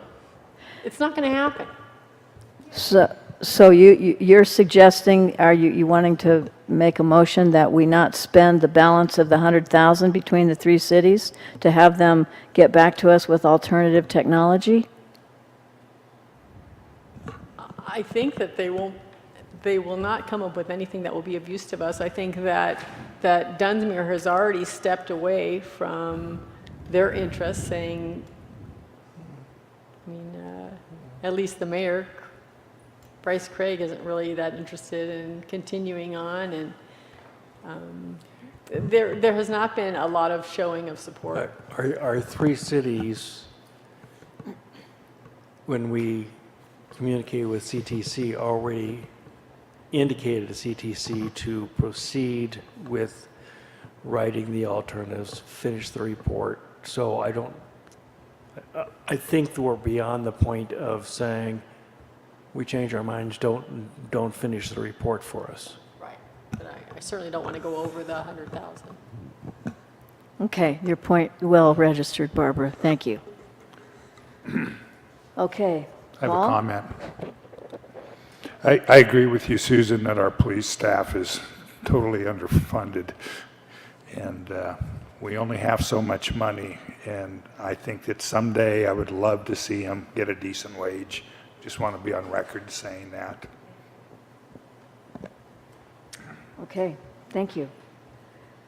So I didn't hear any direction to staff other than to proceed with the current path, which is to await their report, which, yeah, okay.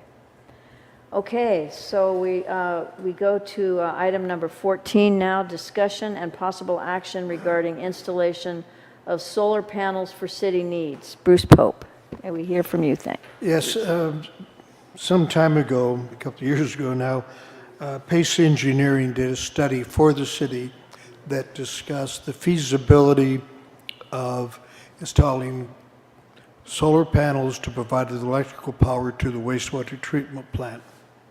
That analysis said it would be a 16-year payback based on our present record of consumption of power at the plant. At that time, it didn't appear to be worth moving forward on.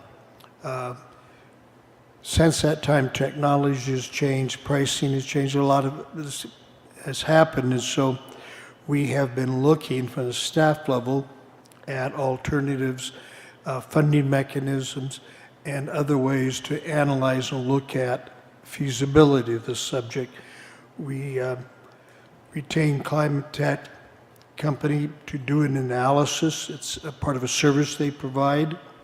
We discovered this at the League of California Cities meeting, and they are in process of analyzing the city's consumption of power and other services, and will prepare a report to us on where we might actually be able to save money through alternative systems. And one of the issues that they are going to look at is this question of solar power, one, to the wastewater plant, and to the possibility of using solar power to generate electricity for other city services, such as the library, city hall, could be the courtyard. So in amongst all of this, the issue has come up that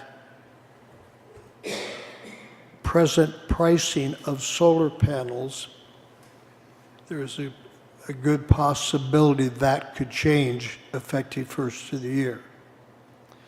And so we were asked to put this on the agenda to determine what the councils wanted staff to do about this.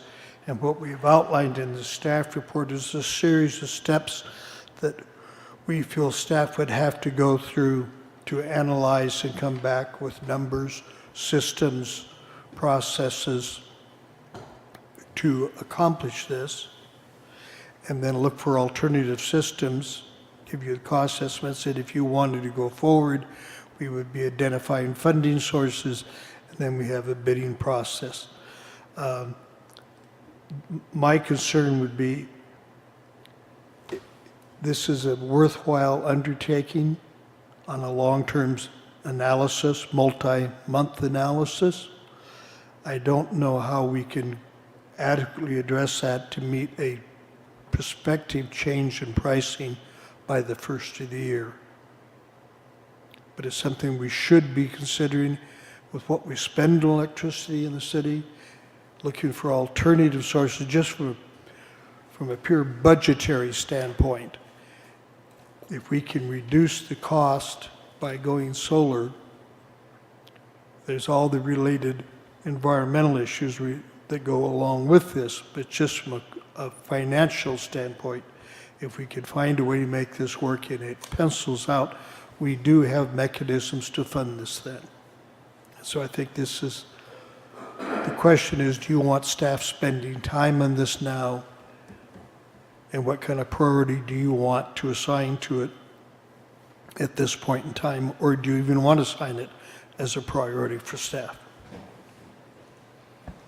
Okay. Thank you, Bruce. Questions for Bruce? I don't know if I missed something in the reading, but what's happening after the first of the year? There is a discussion on the federal level of imposing tariffs on trade with China, and 5 out of 6, I believe, of the major manufacturers of solar panels are Chinese companies. That trade battle would result in increased prices. If you buy now, you save money. My concern is technology moves so rapidly. You buy now, by the time 2 years out when they get to the sewer plant, you have panels that may no longer be the panels you should have. So, And possibly in 2 years, we'll have American-made panels. well, I guess in 2 years, a lot of things could happen, yeah. Could be possible. To add on to the city manager's report, we did receive information from Wholesale Solar. They were helpful in providing information.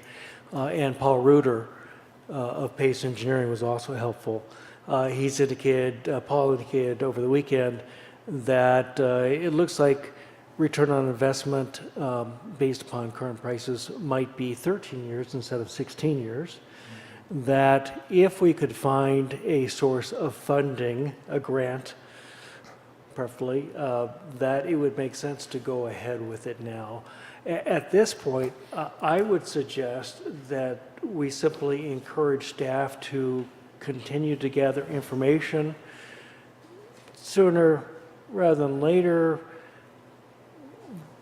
but understanding that this is not a breakneck speed effort. What Paul Reuter suggested in his weekend emails was that if the city had a funding source, it probably would make sense to have a solar farm for the existing treatment plant, not necessarily having to wait for 2 years for the state mandated expansion or replacement.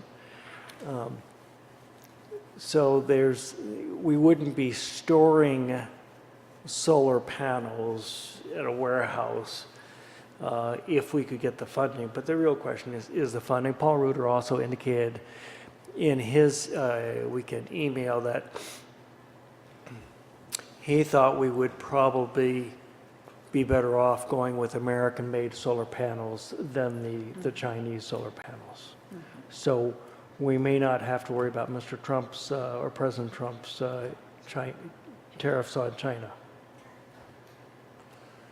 Thank you. Yeah, we've received that. I appreciate your having disseminated it, and I also appreciate Paul Reuter's timely response, having jumped on it Very much so quickly for in time for our discussion here. Barbara, did you have a comment? It just seems like you'd also want to design that solar panel for the wastewater treatment plant to connect to city facilities, so that if you have any overabundance of power, you could share that with your city, right? If there's enough space and if there's enough megawatts or kilowatts, whatever, that would be the ideal to provide power to the library, city hall, etc. But based upon what Wholesale Solar was saying, it could be a bit of a jump just to be providing the power for the treatment plant. Okay. So that's part of what staff can look into. Maybe we could start with facilities and then. Any public comment? Come on up, Rosalind. I vaguely remember that it was discussed way back when, but to do water turbines, because we do have a good downspout into the river, and that if we work on it when we're putting in the new pipe, that it might be the right time to put in a water turbine, which would produce quite a bit of electricity also. So if you're looking at alternatives, I would hope that you would look at that also. Thank you, Rosalind. Any other comments? Okay, more council discussion? It seems like it'd be part of our goals workshop. You know, it's like it's one thing to heap on more tasks onto the city staff. We do need to I think we need to sit down and set those priorities. Yeah, I concur with that, Barbara. I think that's an excellent point. I would also like to express my appreciation for staff's initiative in engaging Climate Tech, who we met at the League of Cities, to do the analysis on all the city buildings. My question to you is, by when would you expect that assessment of theirs? Do you know? We will have a follow-up meeting with Climate Tech this Thursday at 9 a.m. With that, they will then have the information that they need to do their analysis. Muriel's produced the records for over a year of consumption from the different facilities of the city, and they will then set their time frame. So I am hoping to have something back to the council after the first year. We are also working and have been working with bond counsel. I'm bringing a company forward that installs and operates solar systems for cities as a funding program, and tied the analysis of PACE, the analysis of climate tax into a program that we can bring back with more definitive answers for you and direction. Okay, good, thank you.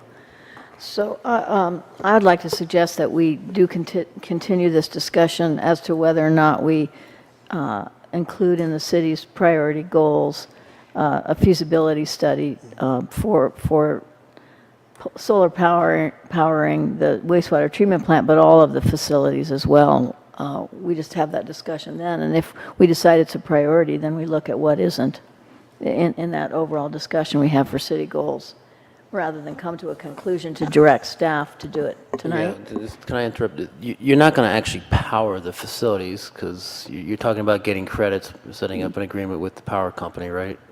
Well, we're talking about photovoltaic cells producing power. Okay, then you're going to need, okay, so you're going to need storage units so you can be run at night, or you're just hoping to offset.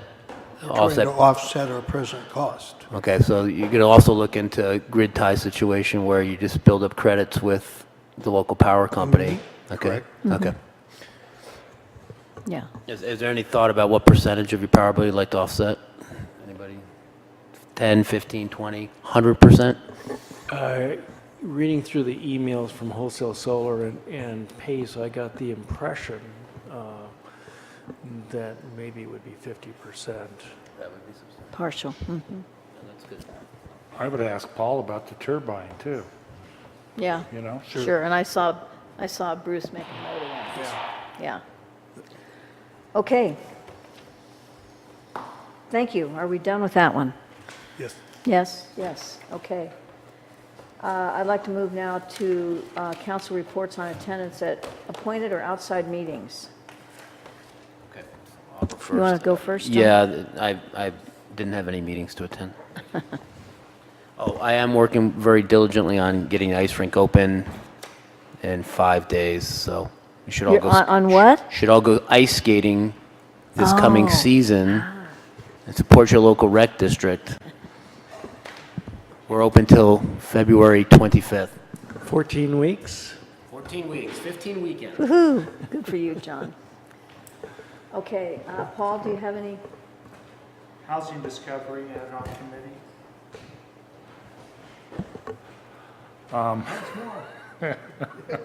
We are starting, Juliana has the names of people to call, and as far as contractors, lenders, and we're creating a survey for them. So we are on our way. I think it's gonna happen. Hopefully, we're gonna have another meeting soon. I just don't know when yet.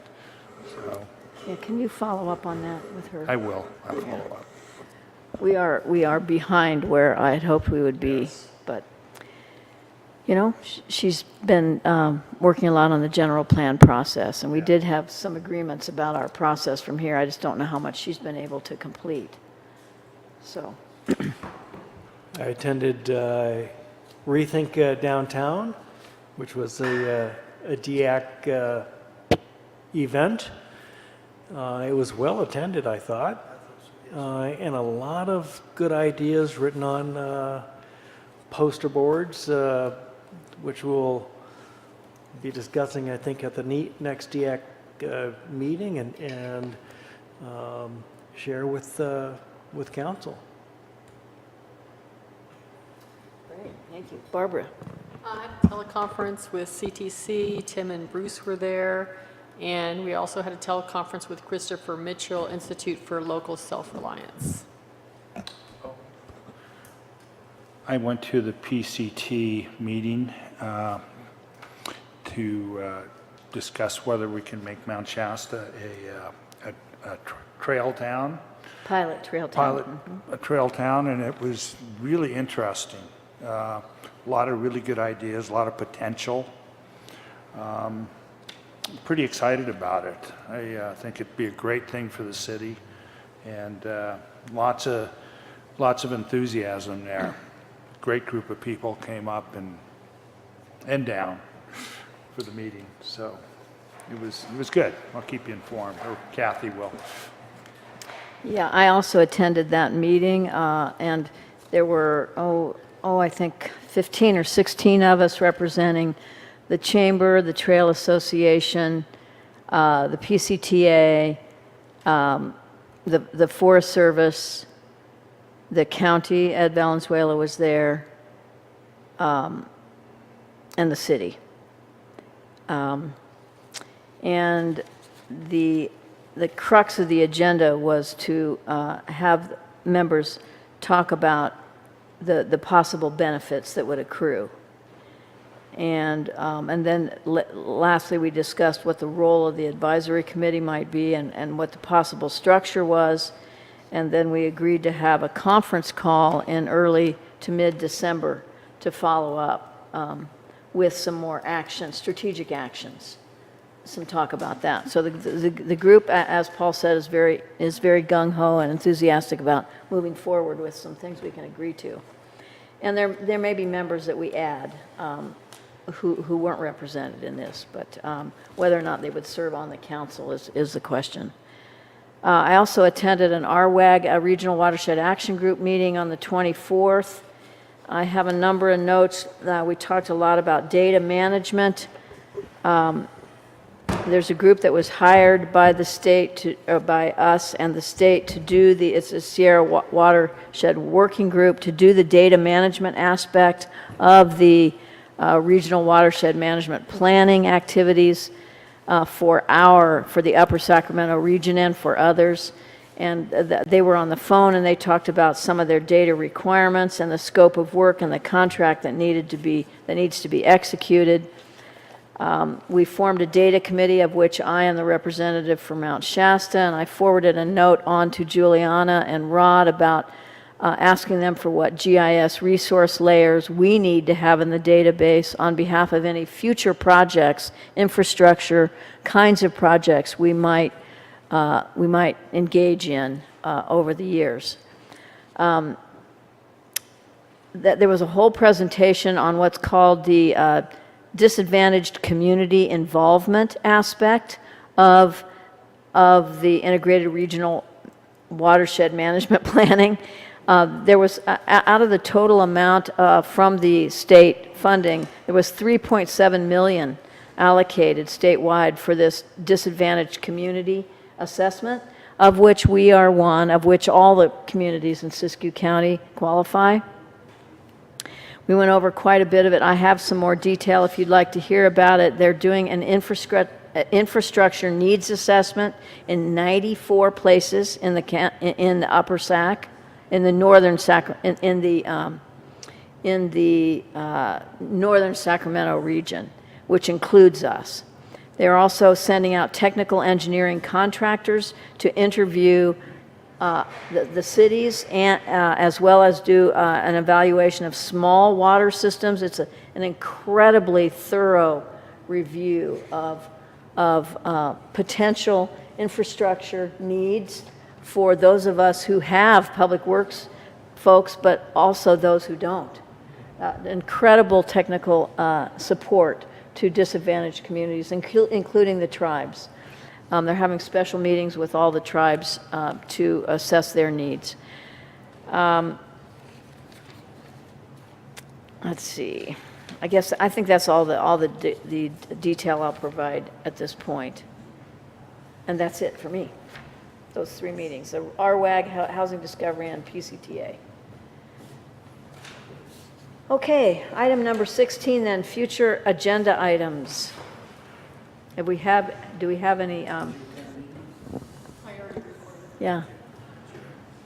I think we should look at deleting the number N as in Nancy, the System Museum Transaction Tax. I think the museum actually has given up on that possibility too. What? I think they've given up on the possibility of that being a reality. It's just technically not possible. The museum? Yeah, the museum tax. I don't think it's allowed. I don't know about those of you who've been working on it. Because they're in the county? No, because they're a private company, and political entities such as this cannot take taxpayer money in any way, shape, or form and donate it to them. You know what? That's from the county council. What might be helpful is for us to gather the various groups together again for another meeting, get, if there's a written opinion, get a copy of the written opinion beforehand so we can take a look at that and see where we are on that community enhancement tax issue. So we either get some clarity, we put it to bed, or we see that it's viable to move forward and bring it and report back to council. Okay, well then, Mr. Rodriguez is pretty clear on this. He doesn't think it's a possibility due to his discussions with county council. Meaning that if a public, if a governmental body creates a tax, whether you call it a transaction tax or a sales tax, it really doesn't matter. That money must be used for intended purposes related to that governmental body and cannot be given away in a form of a donation to an entity like the museum that's a private, John, although would you agree nonprofit. with it? So he's acting upon that with respect to other initiatives, on that advice from council, city council. How about if we county leave it on agenda for now, and then city manager and I can get together with various groups and, after we get written opinions or more information. Yeah, I'd like to leave it on. It doesn't sound like we've quite come to closure yet. Well, actually, I think the librarian, the museum curator or director Okay. actually has accepted that.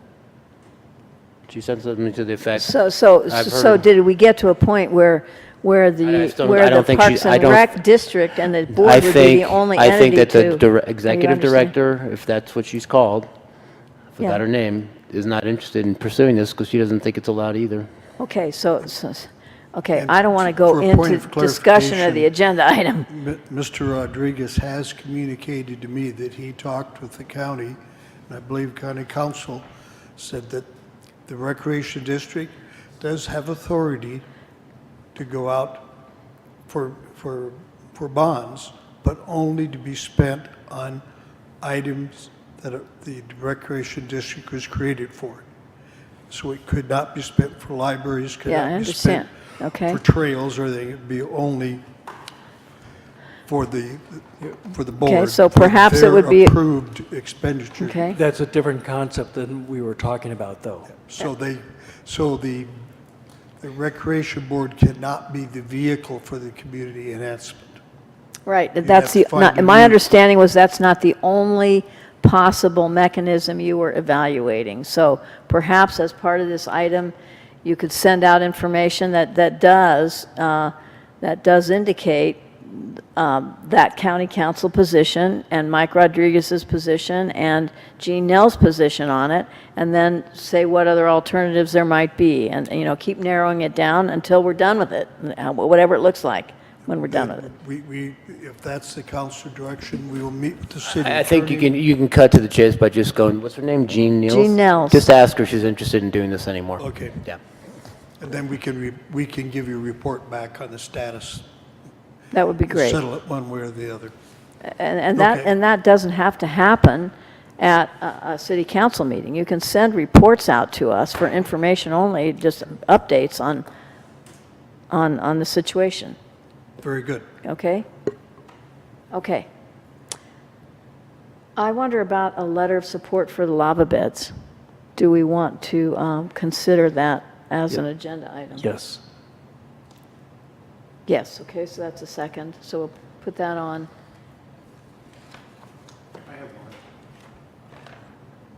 There's still a handful of residents around that I've talked to who, and it may be too late, I don't know, but I'd like to maybe discuss it a little bit.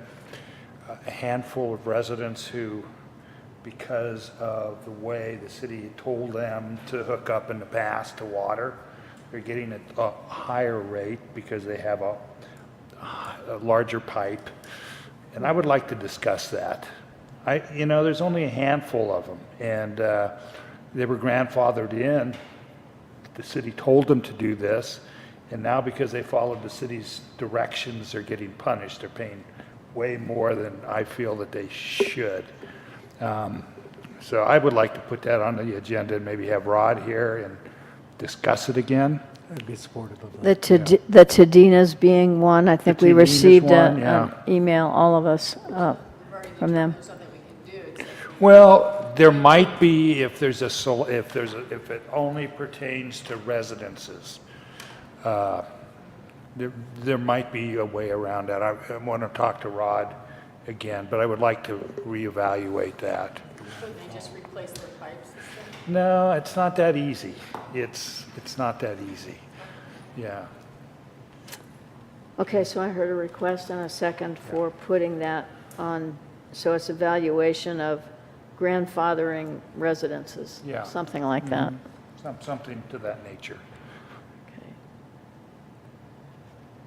It's a Prop 218 issue. It is, but I think we can get around that, maybe.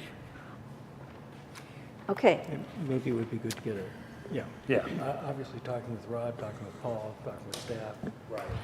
First. okay. Any other suggestions for future agenda items? Okay, then I would like to announce going into closed session, performance evaluation for the city manager, government code 54957. 9:23? At 9:23. And so